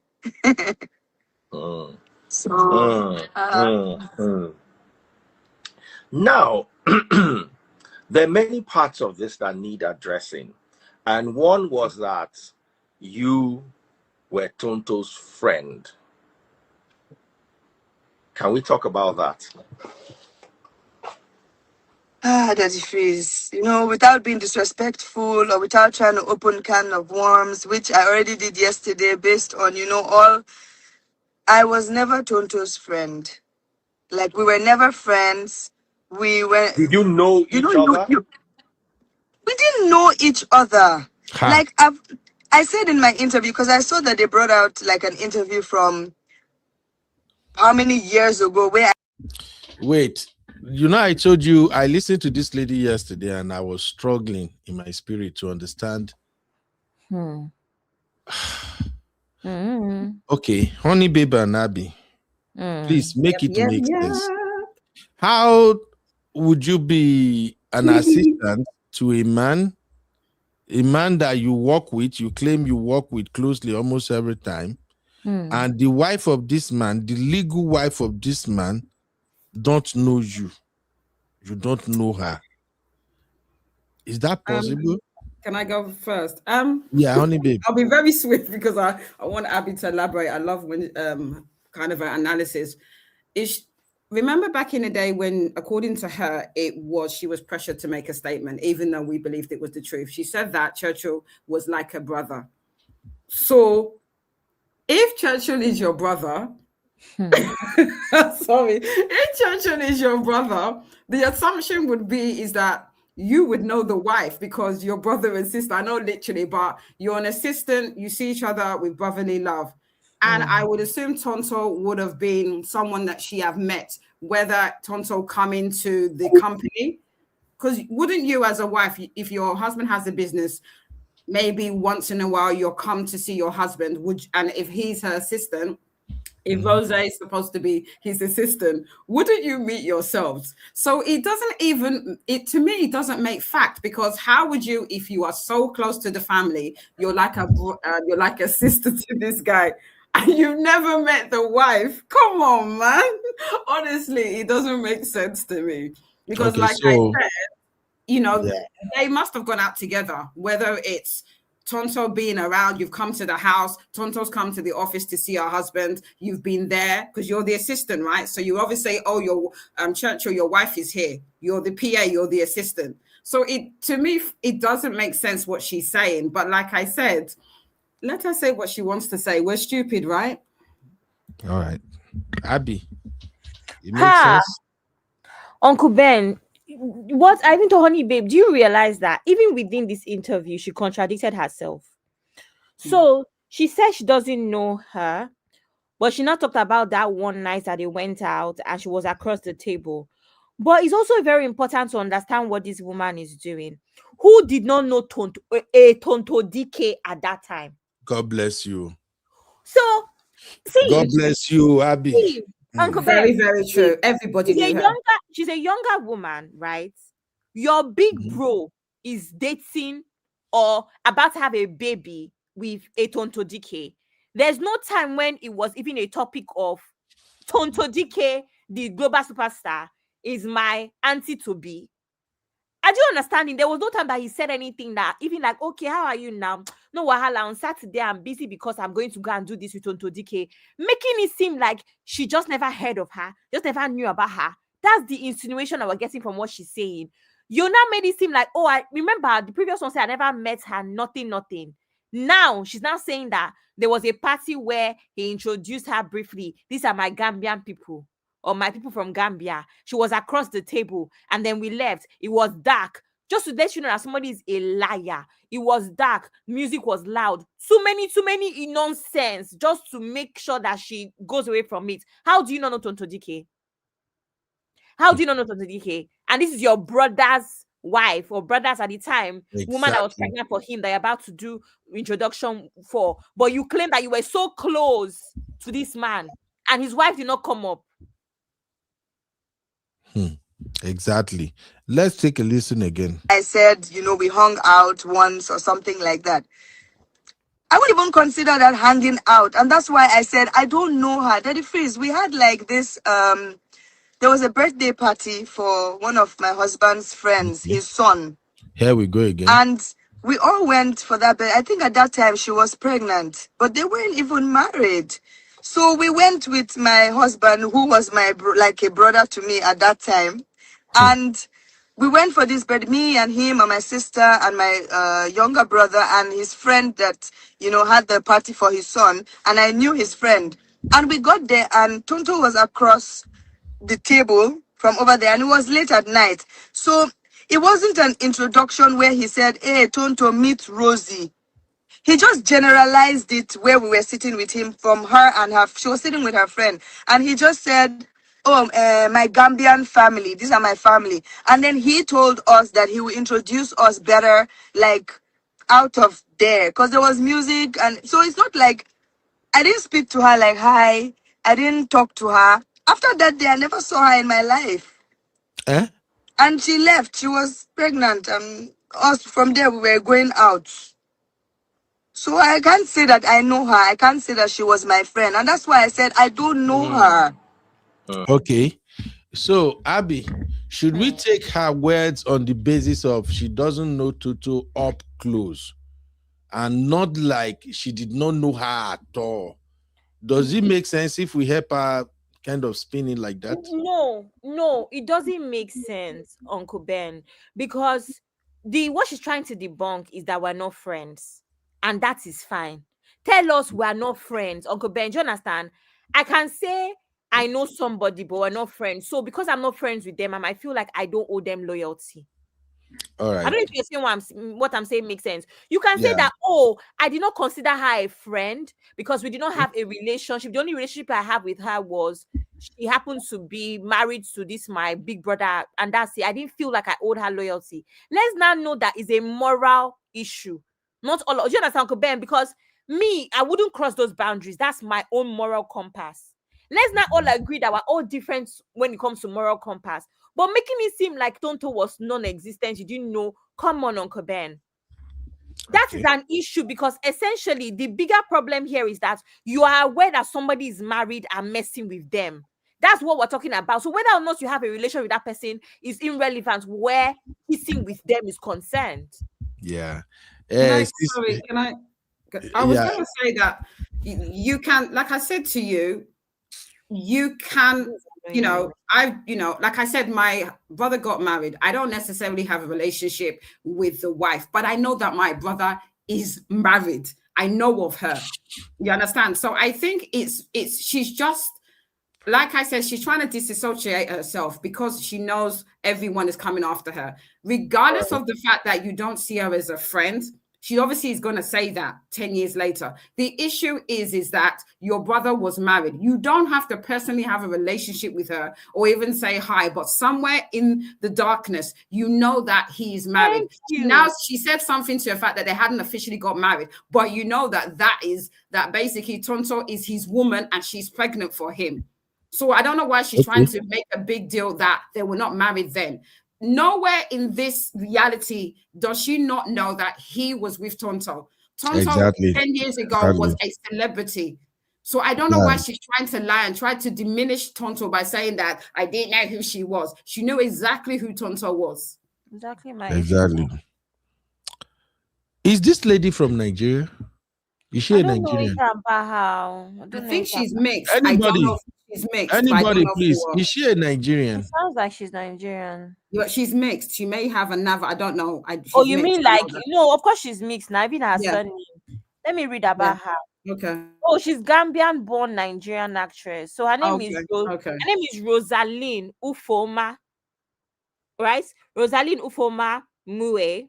Or Mua, however I pronounce her name. She's born 1992. What's year 1992?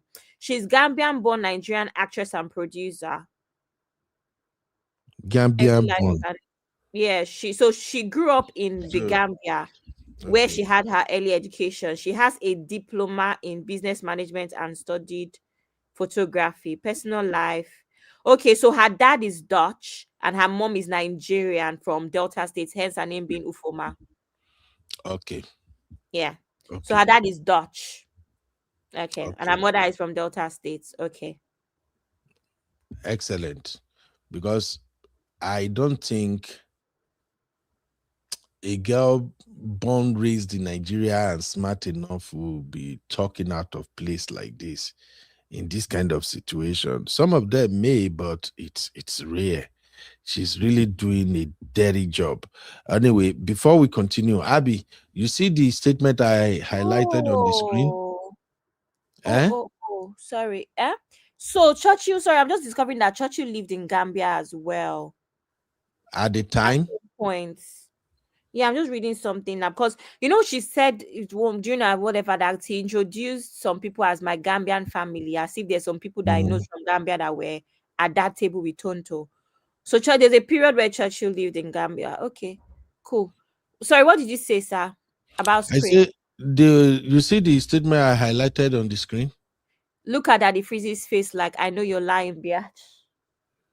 How much be her fan? Because if not we talk that one now. You go don't say 1,000 towards Bora Bora. How much is Sister Achi a fine? Why would she have a fine? What did she say? Why would she have a fine?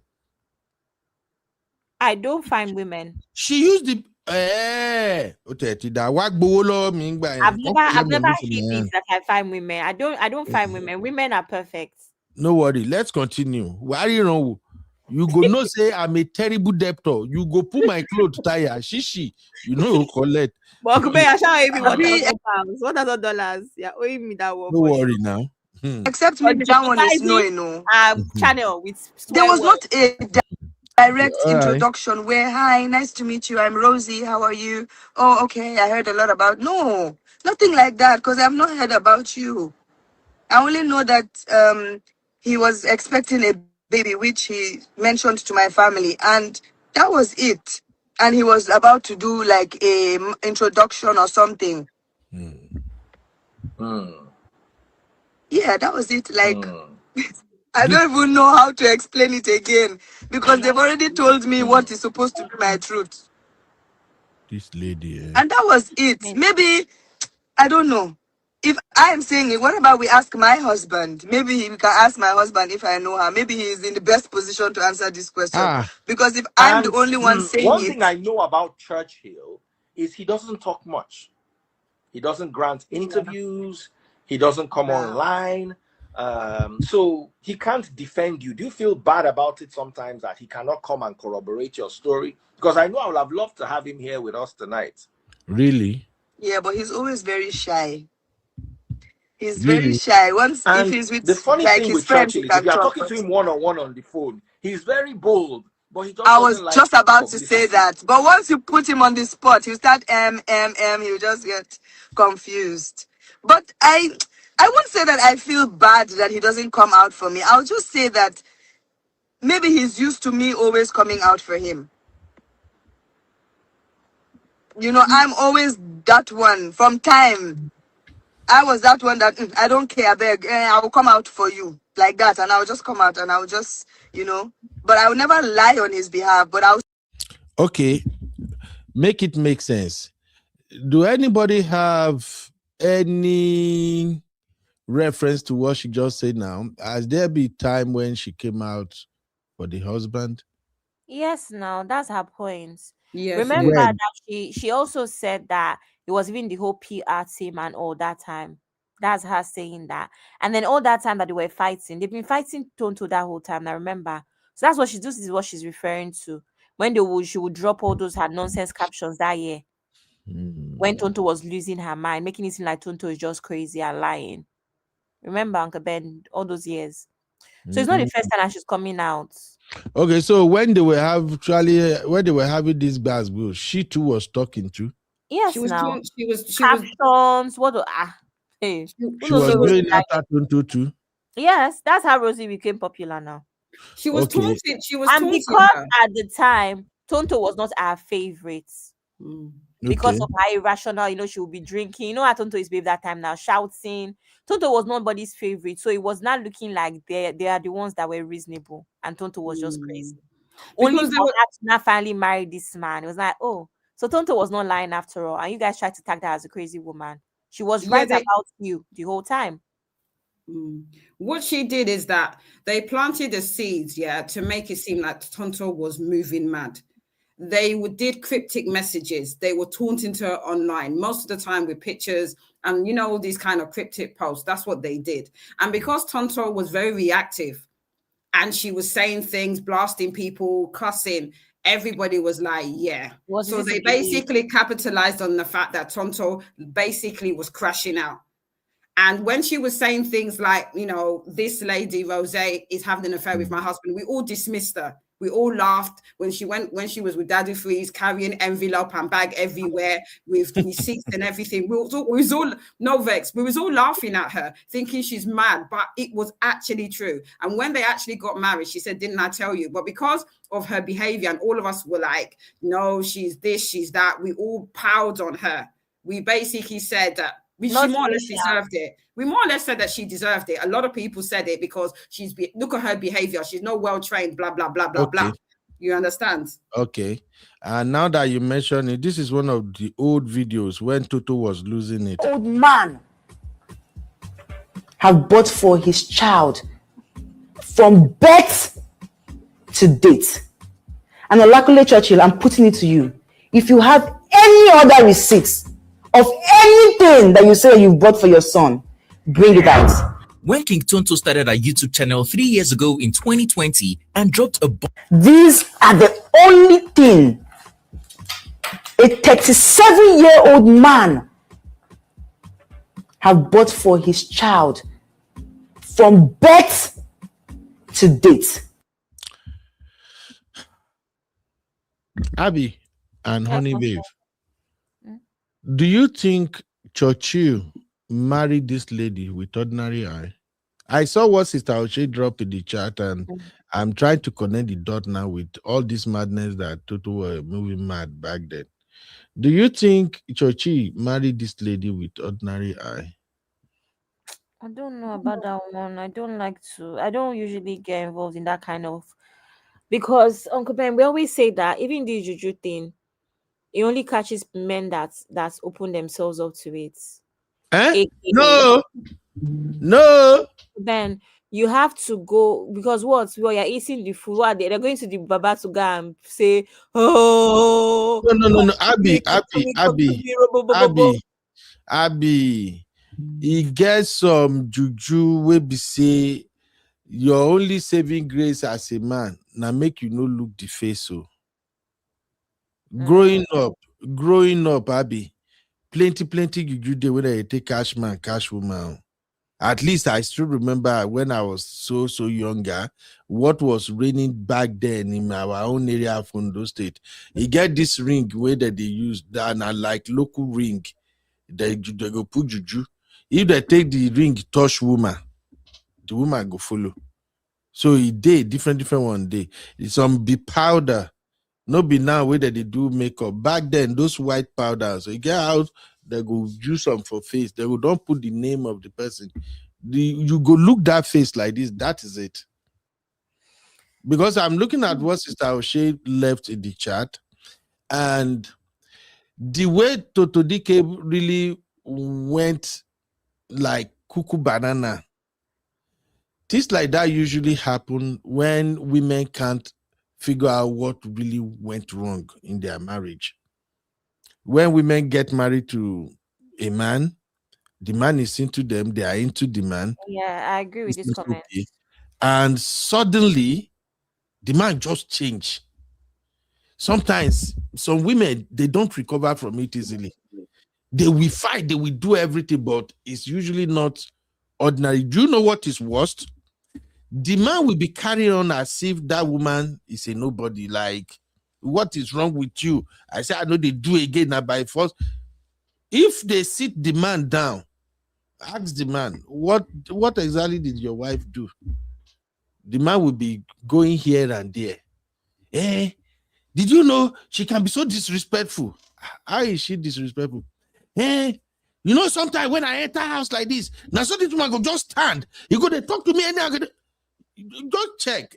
Many of those men, sometimes they no go fit put one finger on what the woman did wrong. And the women, on the other hand, some women actually know, some women that praise, a lot of them that pray very well. Some of them we know that something is wrong. This is not my husband.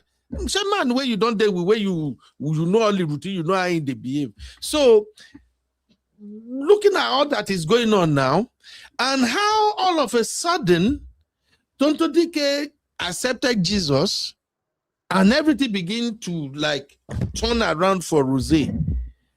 Can we say maybe that is probably why Rosy is just all over the place talking? I'm just saying, no. Honey babe, I'm just tired of using that excuse for men. Honey babe, you sabi juju? I was born and brought up in the UK, so this is a disconnect. I don't understand what you're talking about. I'm not gonna, you know me, I don't want to disrespect our culture, so let me just keep quiet. Abby, continue, Joe. I don't know. Honey babe, I'm not interested. When you talk about that, I'm not interested. It doesn't reach me.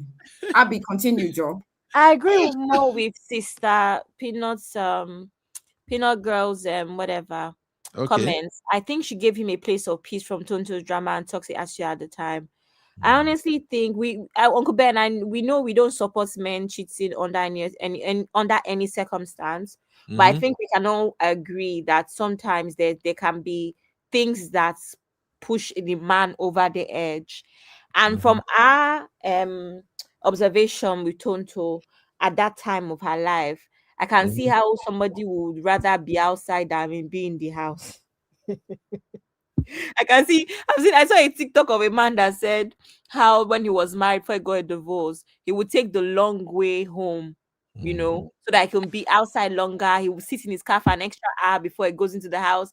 I can see how with the way Tonto was behaving those days, a man would do that. So I think she was just a shoulder to cry on, from shoulder to cry, one to the other, and then I don't know. I don't really type.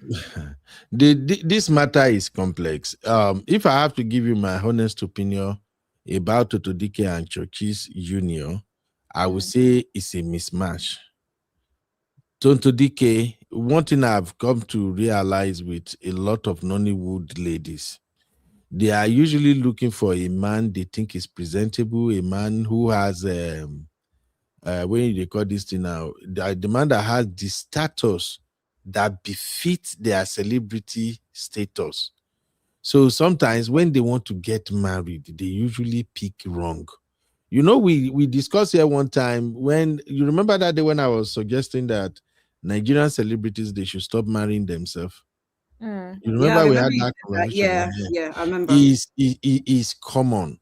And I think, I don't expect you sisters to agree with me, but I think women also have this kind of competition among you. Like when you know where you are in terms of your social status, professionally, and everything, you are looking for a man that can complement that status. Do you agree with me, Abby and Noni, babe? Yeah, In of some course. circumstances, yeah. So now, sometimes when women now begin to search for that man that can complement that status, sometimes the men don't come by easily. And some of the ones they will find, maybe they are married. And if they now find anyone at all that is single and offered what they are looking for, even if they know that the attraction is not really there, but because of what that person represents, they will just sign up for it. That's just what I thought went down between Toto and Churchill. Me, I know Toto to be one of the top babe back then. She's beautiful. We can't take that away from her. Well spoken, and even the way Tonto carry herself back then, you can tell she's a classic girl. Like she get level, not be the year level when they get now. During the Toto's time, They carry level themselves dey. well. Exactly. You see them say, you know that, oh man. So when she was getting married to Churchill, I remember faintly at the time, this guy don't even have an identifiable job. I want to take any people with the press keyboard. You know what I mean? Okay. Yeah, and he lied a lot. Yeah. Exactly. So I think from the get-go, there was this mismatch there. And I also think the guy himself is an opportunist. To be honest with you, no Nigerian guy, except the one where God day with, where person like Tonto go show interest, we no go talk, say, oh, more, I did. We are like that in Nigeria. Many of our men, not even some, many of our men, we are also looking for opportunities. We are looking for ladies that at least can upgrade our status. And you know what comes with that. So with somebody like Tonto, what are we saying now? So, but then the problem now is they both got married for the wrong reasons. That's just what I'm thinking. They both got married for the wrong reason. Dude was trying to be who he was not, and Tonto was looking for the guy she can use to show off. I am sorry, I won't bring somebody into this conversation. I'm making a no come for me. I think the same problem of status, looking for the man that matches your status, is part of the reason why Genevieve is single till now. I'm sorry. That's just my own take, because I see that a lot among our celebrities. The man must be man in it. The man must represent.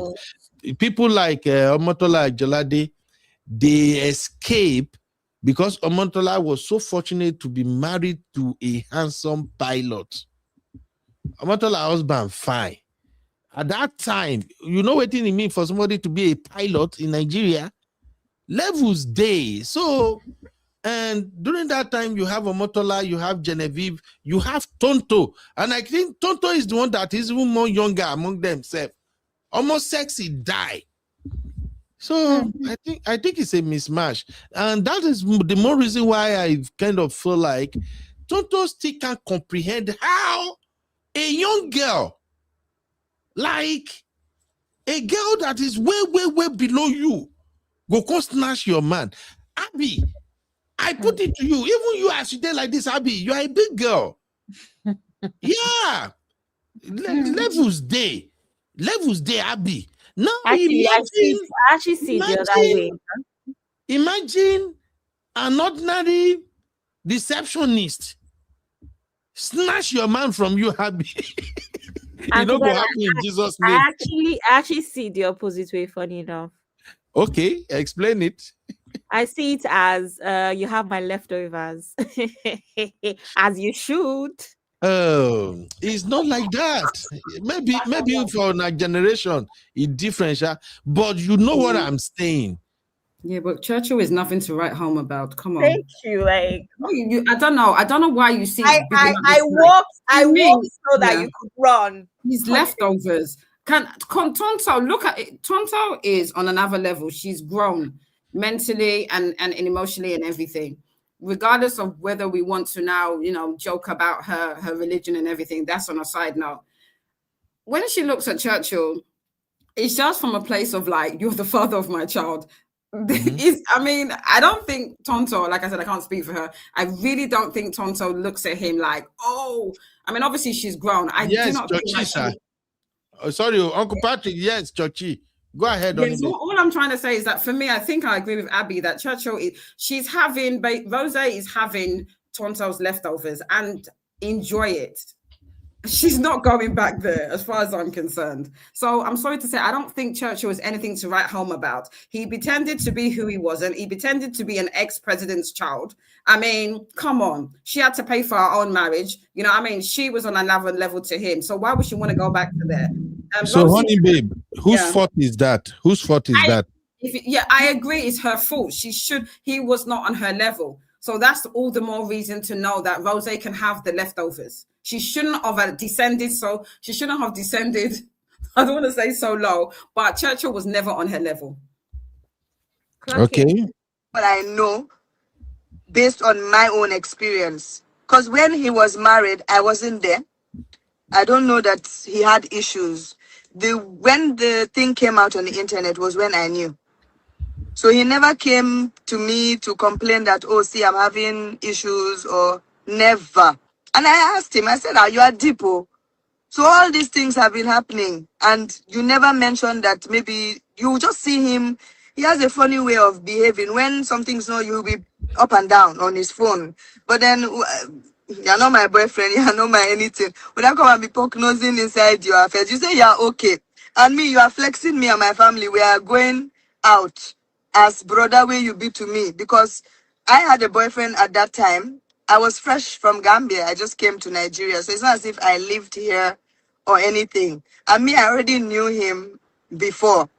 So also, when they now bring that thing of you broke somebody's marriage, I think about it like, but I knew this guy before he got married. So why was my eye not inside him?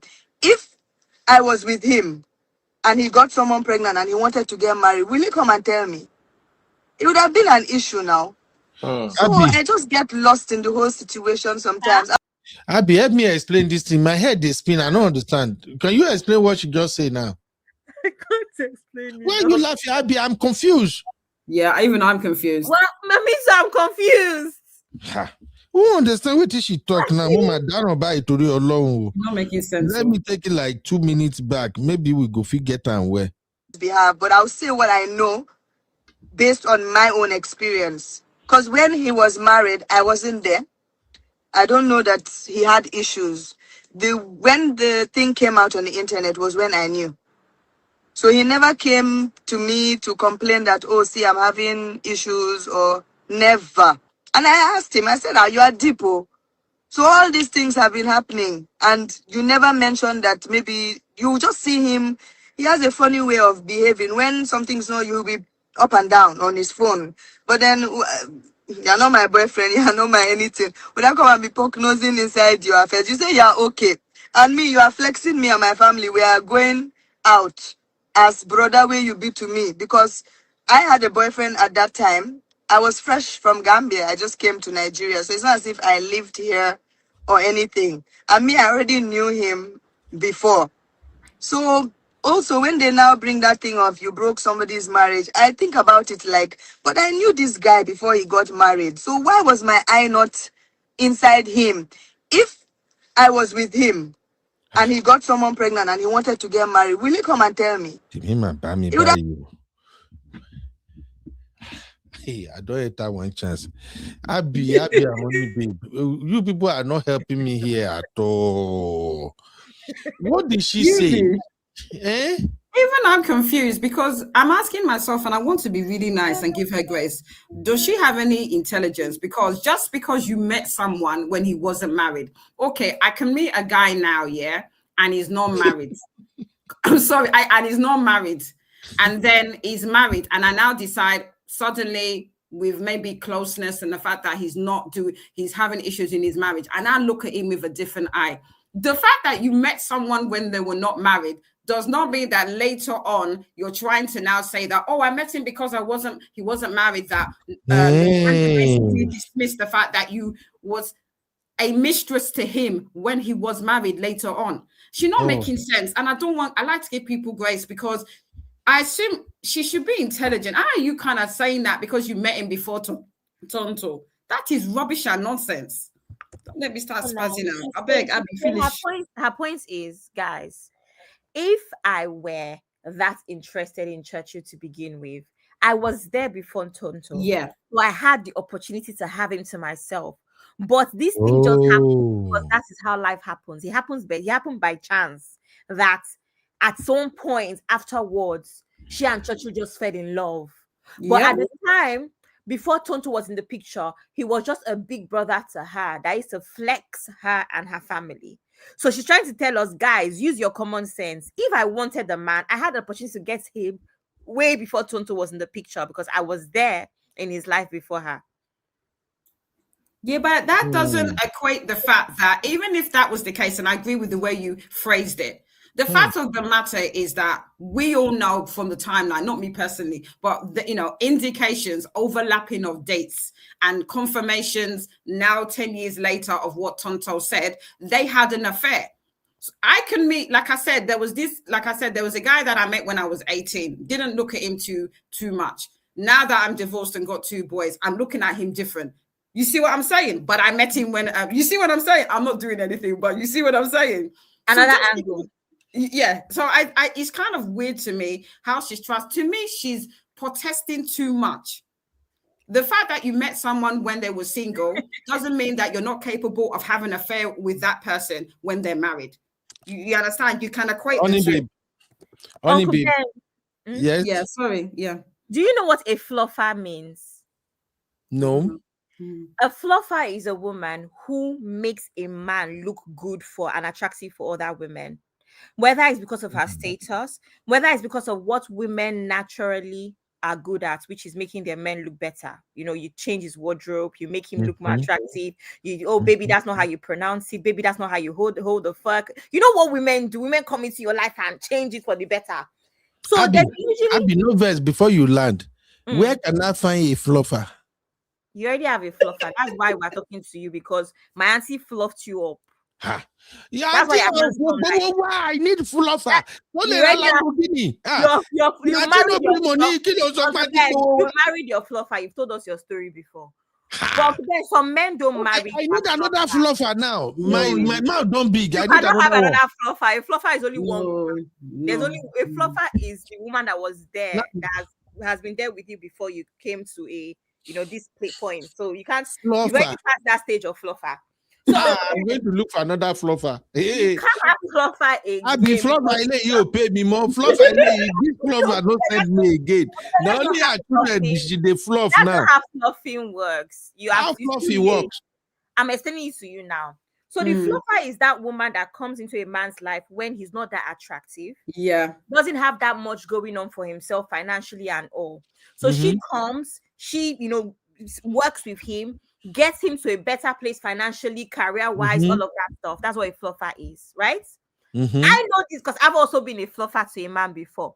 And you just be looking at the man way, you look at the man like, I'm fainting. I'm fainting. yeah, girl. For me, you will not have looked at this man twice in your life because you know how this man was just 2 years ago. You have no idea. But I'm saying this to say, I be sure don't finish. Uncle Ben, I'm saying this to say that Tonto Dikeh was this guy's fluffer. She did, and she brushed him out.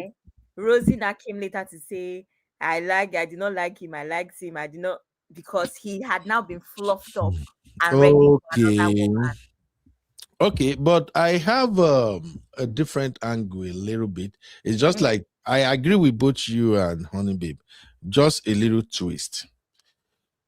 What if Rosy and Churchill were already dating, like they're just having this fling kind of thing going on before Tonto Dikeh gets to meet Churchill? I'm coming from this angle. You know how back there in Nigeria, one of the biggest form of Yahoo is romance scam. And in romance scam, boyfriend and girlfriend can work together to scam a rich lady. Absolutely. You get what I'm saying? The two of them might be item because she confirmed it herself. That's why I say the more this lady speaks, the more katakata way she they bring. The two of them might already be something like they don't chop each other small, but nothing serious. As soon as he saw Tonto, he speaks to his girlfriend. Man, I can't believe this lady is into me, And one thing about guys back then, when G-boy was becoming a teen, most G-boys are pretenders. They will spend money to buy clothes, they look good, they do everything. She know that they are pocket. Yep. And they usually hang out where women with money hangs out too. They go to the expensive club, everything. You get to see them there. So it's become easier for them to impersonate someone else or to claim to be who they are not. So from the way this guy is talking, I don't think she started sleeping, allegedly. I don't think she started sleeping with the man after the man got married to Tonto. Both of them have been running that show. Tonto was just too smart for herself, or how do I put it now? Or she was just way into her own head, like she can't look deeply and see. Before she get to know what's up, she's already pregnant.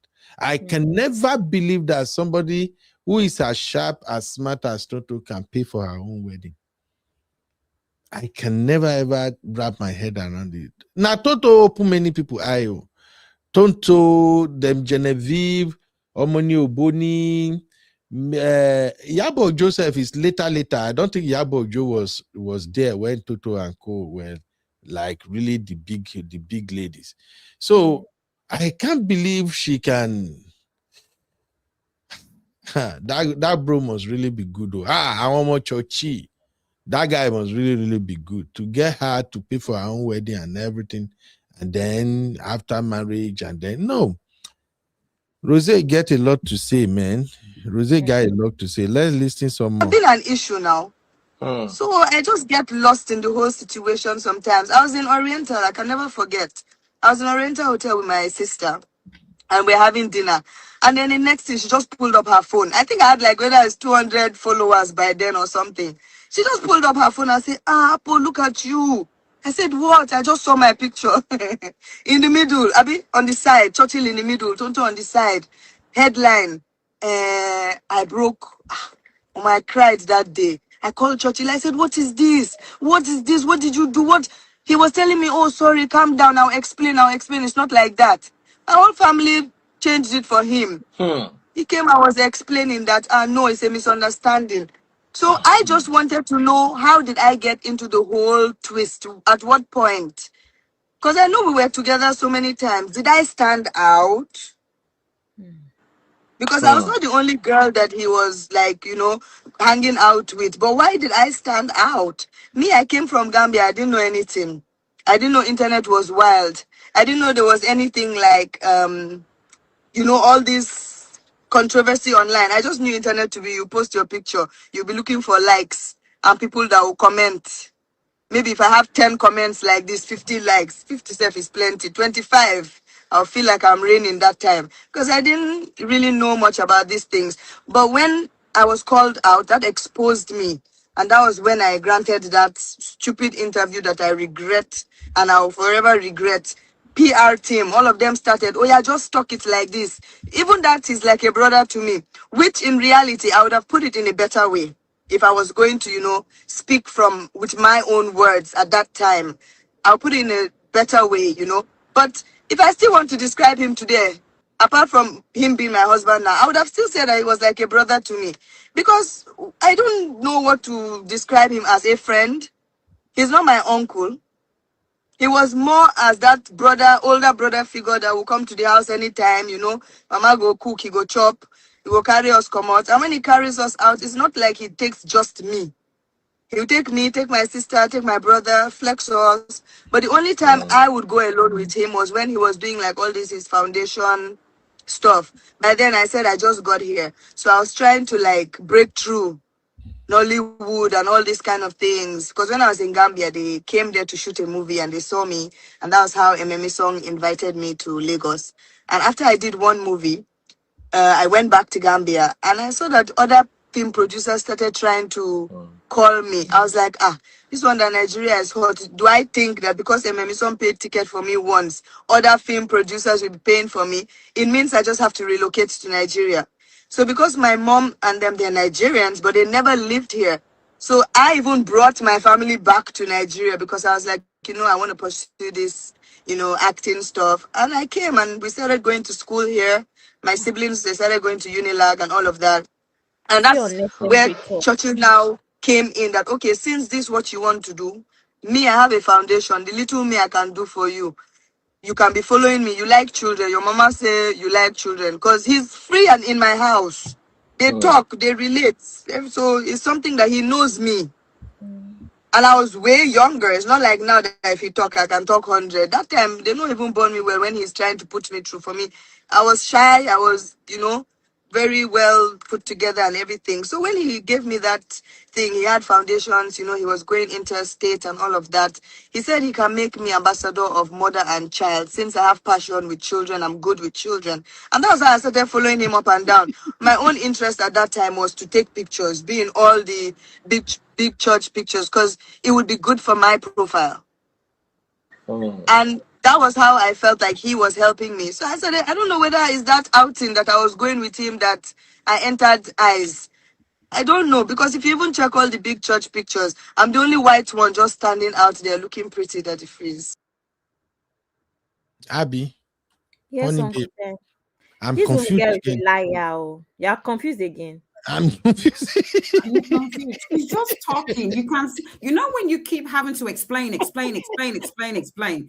me, she's doing too much. Let her continue. I want her to continue. I want her to unravel. I beg.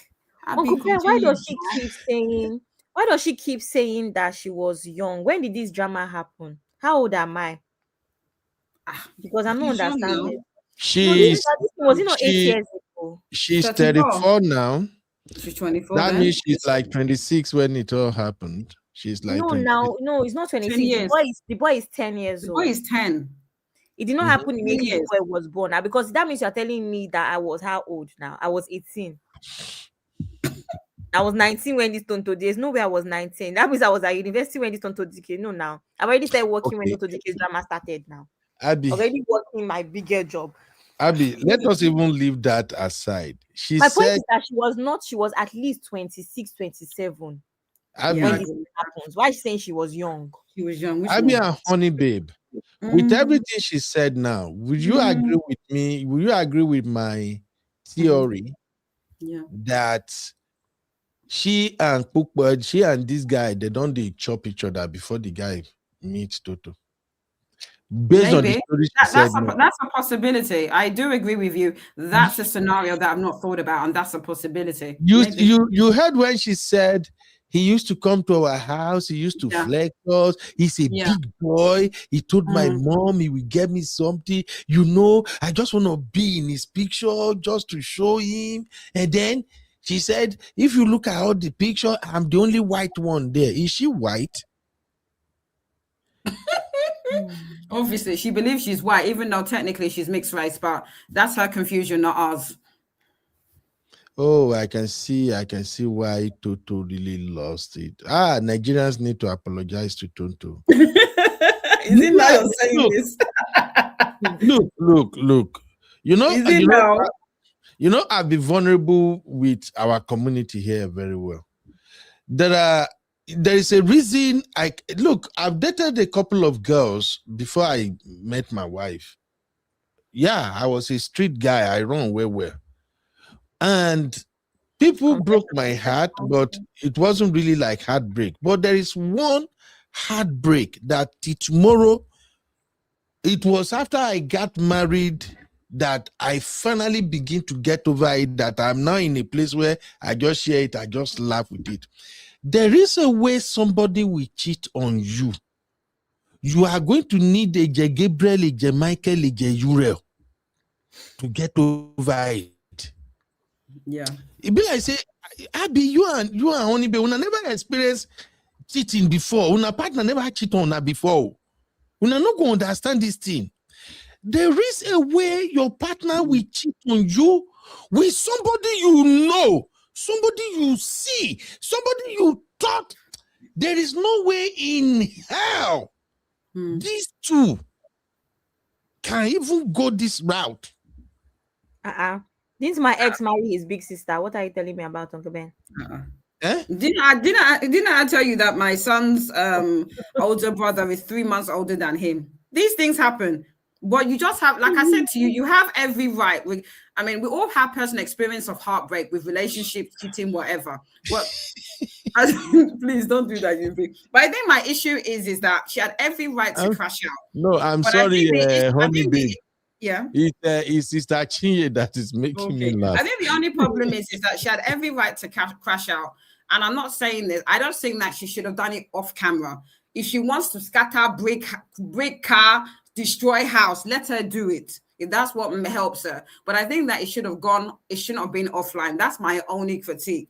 Because this thing is emotional. When you're dealing with people's emotions and everything, and it was really bad. Omo, she tried though. I'm just thinking the fact that she has grown in 10 years, whether we think she's performative or not. It's a lot not to respond, because to me, Rosé is taunting her. But yeah, everyone's been through heartbreak. We've all been through heartbreak.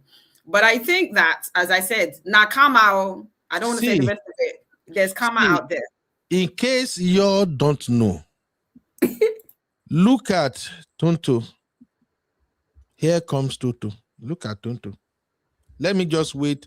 I want you guys to take this image in for just 30 seconds. Just look at her.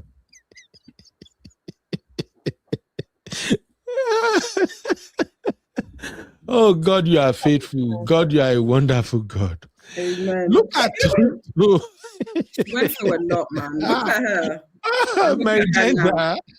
My gender. It was a lot. Oh, Uncle Patrick say, you be everyone don't chop breakfast before including me. Exactly. And that's why I say it is Rosé's time. Yeah. And that's why I said for me it's Rosé's time. She needs to unravel.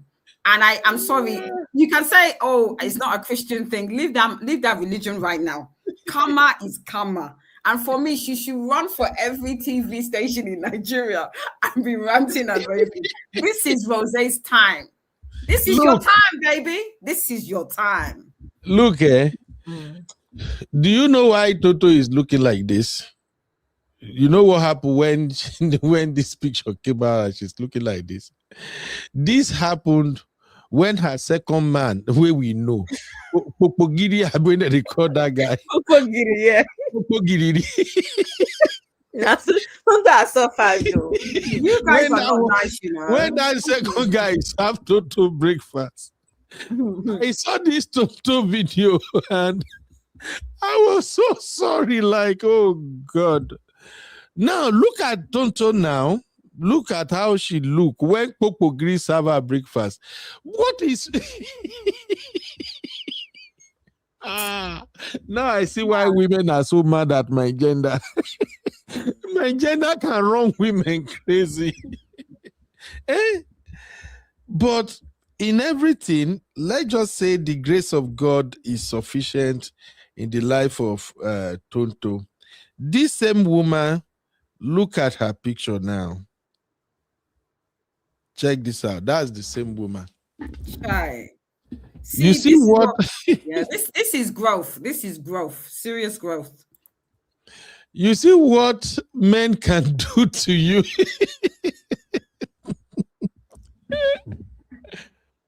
Oh, and I think the Popogiri, when they record that guy, I think his own case is similar to Churchill too. Now, another young, fresh girl, nicely snatched that one again. Jemina or something. That's what they call that guy. I think it's Jemina now. The lady that used to dance, right? Jane Mena. Jane Mena. Now she snatched her man again. Look, if I they talk, when they see me as small uncle, that's why I'm Uncle Beno. I they tell you now, it paid me to agree with Abby and Sisi, but I just have to. I they tell you now, say, women where they extremely beautiful. Now them their man they cheat on. And I'm still trying to figure out why is that? Why be saying a woman where they beautiful, where you go say, wow, almost it. Why be saying now those women go. Now the husband they outside pass. Abby and honey babe, can you please clarify that thing for me? I need to know, please, Biko. Why? Uncle Ben, I discovered something recently. Or not like I have not known, but I confirmed it recently. Men, I think an ideal man, a solid man, right, would go for a woman that is complete rather than trying to compartmentalize what they want. So wife could be the most beautiful thing. Maybe you believe that she's someone you can grow with, build with, but there's no desire. That's what I know. I said it yesterday with Etim as well. There's no desire. I said this thing as well. Even this Jemena you're talking about, maybe that's where Jemena is always shaking bomb and doing waist like this on table. And if you want to give her, maybe that's the desire. And I think that the ideal situation, I don't know if that maybe it's just how life works, but the ideal situation is to be with the woman that you consider, you know, you're attracted to, you have desire for, you always want to sleep with, all of that stuff, you know? And also a good wife, your values align, your family accepts her. But I think some men don't wait for that. Some men just go compartmentalize and say, this one is good for the home front, but she's not the one that makes me want. Do you understand? That makes me feel a certain kind of way. So I think that that's what it is. And it doesn't, when it comes to Kerewa and that other aspect, I don't think it really is down to beauty. It can become a skill set issue. And remember, they always talk about this thing as well, where the most beautiful woman is not the most sexually attractive woman. Or the most, what's that word that they use? There's a word that they use on X a lot. Something appeal, sex appeal. The most beautiful woman is not the woman that has sex appeal. So women are just beautiful, but they are boring and they are straight to the point. But there's women that are not as beautiful and their sex appeal is crazy. Abby, let me I think we may have to continue this conversation tomorrow. I took time off from work tomorrow. There is so many lessons to extract from all these dramas. And this angle you are taking it to now, if we really have to break it down, oh my God. You see, when it comes to this thing about beauty and marriage and how men how men think or see their woman. You see, that physical appearance is just one side of it. That bedroom activity that you just spoke about now, it be like double-edged sword. Some men, if I say this, you may not agree with me, but I'll tell you now. When it comes to that bedroom activity, some women who are really, really very, very good in the bedroom, they can do sama tukra, sukra, waiting at the corner. Is it sama sukra, waiting at the corner? They can give you any style, they can blow mic, they can do every goddamn thing. With our people, at the beginning, it's appealing. After a while, it becomes stressful to the man. Yeah. After a while, it becomes doing too much for some men. Yeah. That's why you will see women that sometimes they get confused that with everything where they do for this man inside bedroom, this man will be say when I finish work like this, he go just sleep, go. What is he looking for outside, auntie? Uncle don't tire for your energy. He don't tire. So this thing is so complex at times, but that's a conversation for another day. What I see going on with Tonto is that, first of all, her success is one of her biggest problems. 2, she has no wifey character, but she's a sweet lady. And 3, she's always picking the wrong guy, which is the problem with a lot of women. Okay? And they come, Abby, let me pick this call. Okay. I hear what Uncle Ben is saying, but I also think that when it comes to Kerewa and whatever, in my own opinion, I feel like there's a time and place. I like to think that people are busy, and you actually do not have you cannot be doing somersaulting, putting your head behind every single day. People are busy, people are tired, people have, you have work and all. So I think the general idea, in my opinion, with bedmatics is that you're even married to somebody who's open-minded enough to to kind of make sure you have variety here and there. One, because I think that's one of the issues, at least that's what I've heard from even shows and all. One of the issues is that there's a lot of women, black women, especially Nigerian women, that are very close-minded. They just want to do mommy and daddy style and call it a day. So I don't think it's even a case of every day everybody has high energy. No. But you want to know that there's someone that can say, you know what, I'm going to wear this lingerie and wear heels for you once in a while, here and there, when time permits, when there's energy, when you guys go on holiday or something. But I don't think so. I'm surprised to hear that men would say they're tired of the energy. It's not supposed to be an everyday thing, in my opinion. Nobody even has time and energy for every day to be doing the most. I don't understand. You don't have work. You don't have food to cook for your children. I don't know. Honey babe, what do you think? I think I agree with everything that you said. I'm of the opinion that you need to have open communication in terms of, this is what I say, that when you're in a relationship or courting or dating, you have these conversations. There's nothing wrong about talking about Kerewa. Be very, very open with your appetite and your expectations. I know it sounds kind of cliche, but this is where you have miscommunications on one person's kind of, what's the word? Their desire for it. There's kind of an imbalance. One person likes it more than another, and then you have conflict. I've personally of the opinion that when UB was saying what he said, he's talking about, sorry to say, a certain age of a man, 45, 50, where they don't have the six-pack anymore. They've got high blood pressure. So Kerewa for them is a burden. But back in the day when they were married, 20s, 30s, it was not an issue. That's if you have an open communication about what you desire in terms of the bedmatics and the other room.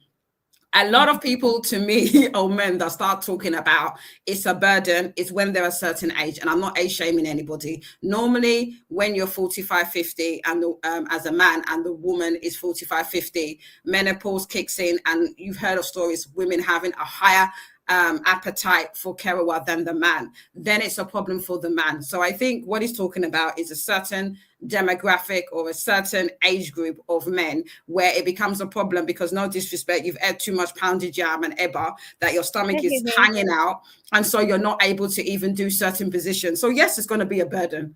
You understand? So I think that's what he's talking about, because I don't see why Kerewa, like you said, if it's you know, like you said, life happens, you got the kids, you got work, you got other stuff. It's not every day that you know, it's only, like I said, people, you know, that are in, you know, beginning of marriages, there's no kids, where they're literally humping all over the house or in the car or in crazy places. When life happens, kids step in, you've got jobs and everything. You are not doing it every second of every day. So there's nothing wrong with, and I agree with what you said, Abby, where you're doing it maybe once or twice. Sorry, to remind, yeah, here and there, to remind them that because intimacy is the glue in marriage. Let's be very, very clear. Intimacy is the glue that keeps marriage, as far as I'm concerned. So, you know, you need to have something going on. Obviously, if it gets to a stage where you're of an age where you physically can't do it, there's other things you can do, holding hands. You know, you hear of people 70s and 80s, they obviously may not be doing it, but there's intimacy in, you know, a little peck on the cheek, holding hands, you know. But I think that if you can, or, you know, physically able to, I think that in marriage, you know, it makes sense to have Kerewa, you know, to keep the glue, you know, in terms of a marriage. I just think personally, it's a personal decision in every single marriage.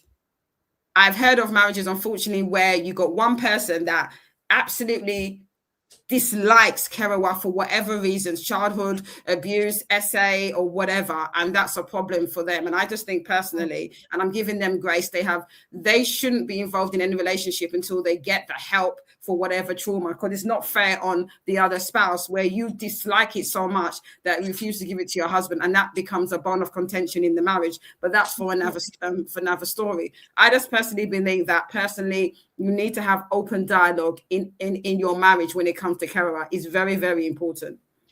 Yeah, absolutely. I agree. All right. Abby. Yes, I don't know if you guys still want to cover some other aspect, or maybe we can come back and continue tomorrow. I sent the link to the just a honey babe here, so I don't think there's any point. Okay. Yeah, we briefly talked about what you said in terms of the Kerewa, but I think everything we said about that's a different topic on its own. Yeah, I agree. That's why I said we've done everything. But I'm just thinking that this thing is beginning to look like a pattern for Tonto Dikeh.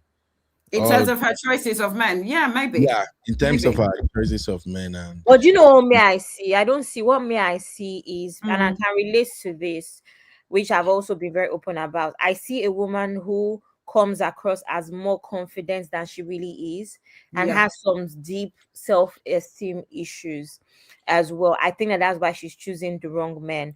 When you choose the wrong men and you're a woman like that, you'll find yourself buying love. You can't buy love. So she chooses this man. She does not wait for men to choose her, in my opinion. That is what I see. A woman who doesn't have a solid self-esteem and a couple issues here and there. And we don't see that because what you're seeing is the screen goddess. How would you know? That's what I don't see Tonto. I know for a fact that Tonto has some personal struggles. And that's why it seems like with the men that she actually has to buy their love, compensate them for their love. And that doesn't work.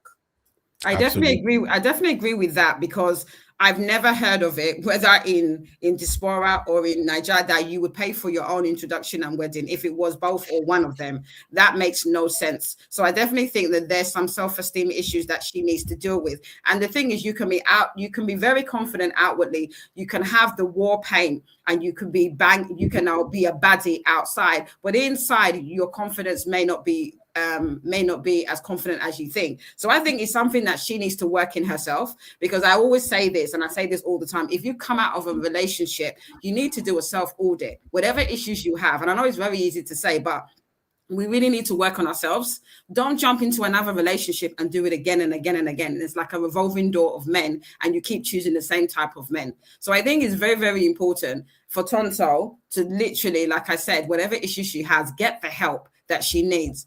If not, she's going to continue this merry-go-round, and it's not good. Absolutely. I think right now that now that she has found Jesus, I think she will do better now. I think she will finally find a man with the fear of God, and I think she will finally be able to move like a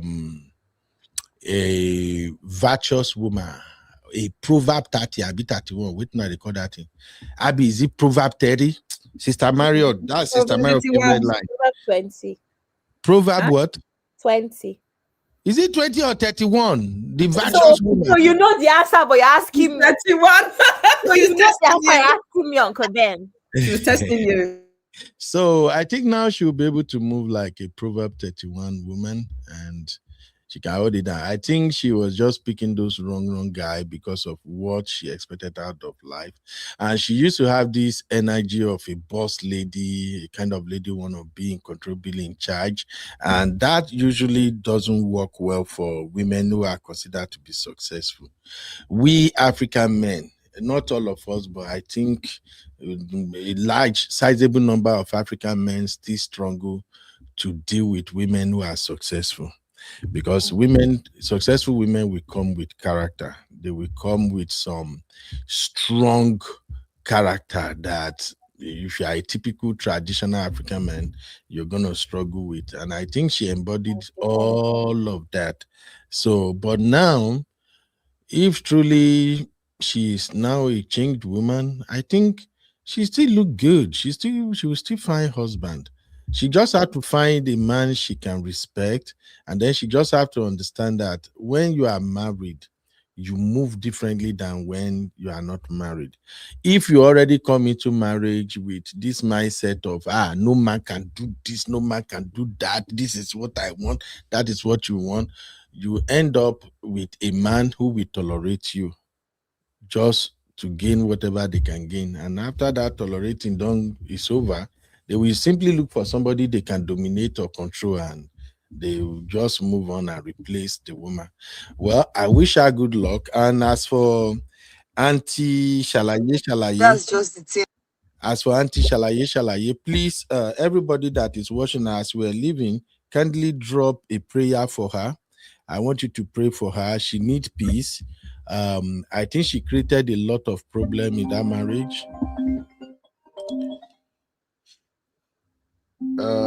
Sorry.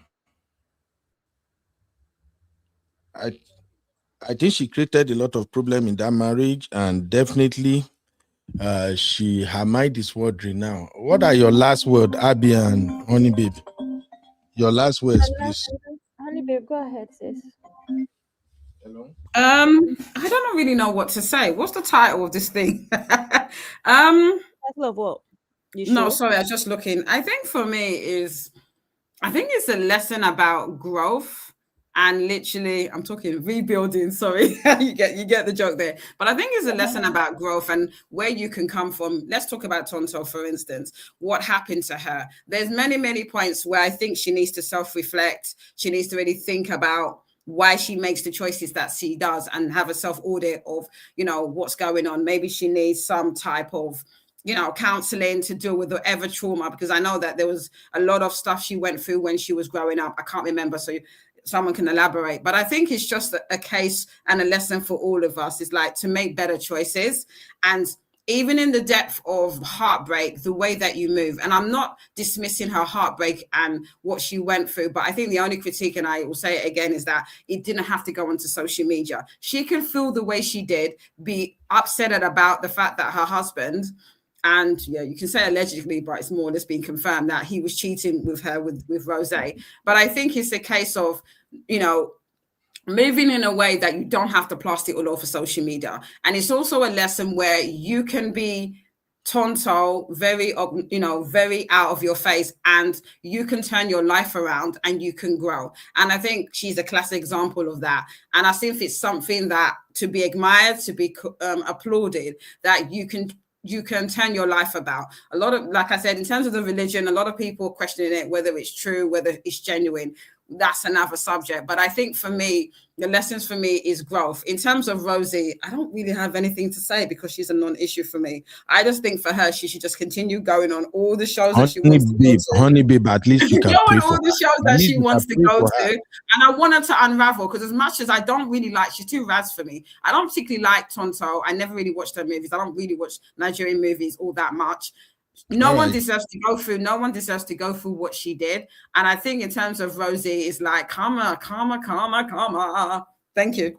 So you won't pray for her anyway. Thank you, honey babe. I'll see you. Thank you. A pleasure. Thank you, guys. Yeah, bye. Abby, say a prayer for Rosy. God forbid, Barton. What do you mean? Can't you be a Christian for a minute? I'm a Christian, but I don't pray. She pray for herself. Pray for her. She needs prayer. This is Tonto's time, period. That's all I have to say. Nigerian women. May God forgive Nigerian women. Anyway, thank you, Abby. I'll see you tomorrow. And they come backstage. You can't fight now, Seth. I'm not there. Bye. You will be there. You they charge men money. You reach Sister Churchill, you say you know the fee charge women money. That is bias. No problem. That is I've never said that's one thing. I've never said I'm not biased towards women. Everybody knows I'm biased. So what now? Okay. Anyway, thank you, Mama. Thank you. I really appreciate you. God bless you.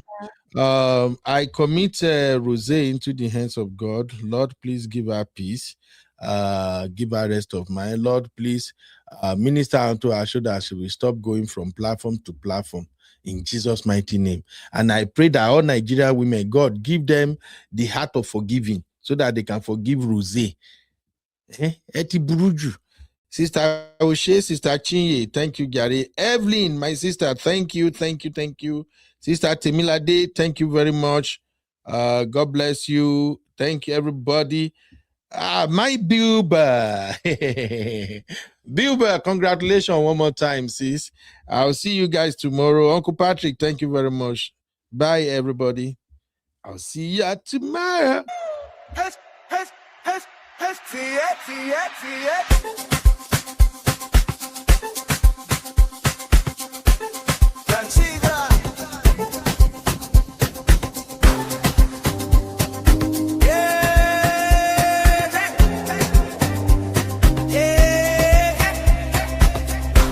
UBMC, we rise.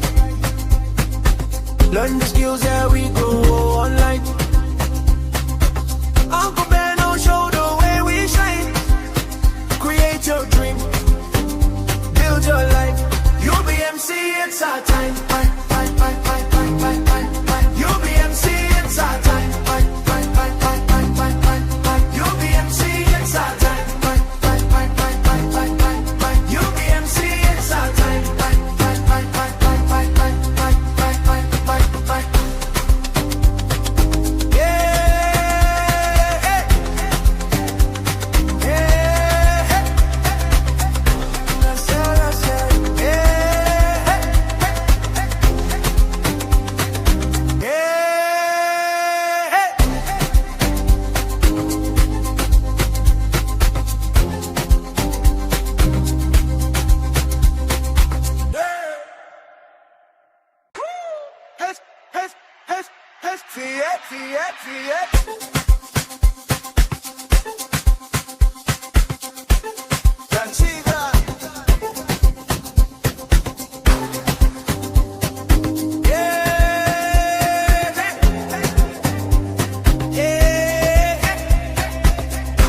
UBMC, we rise.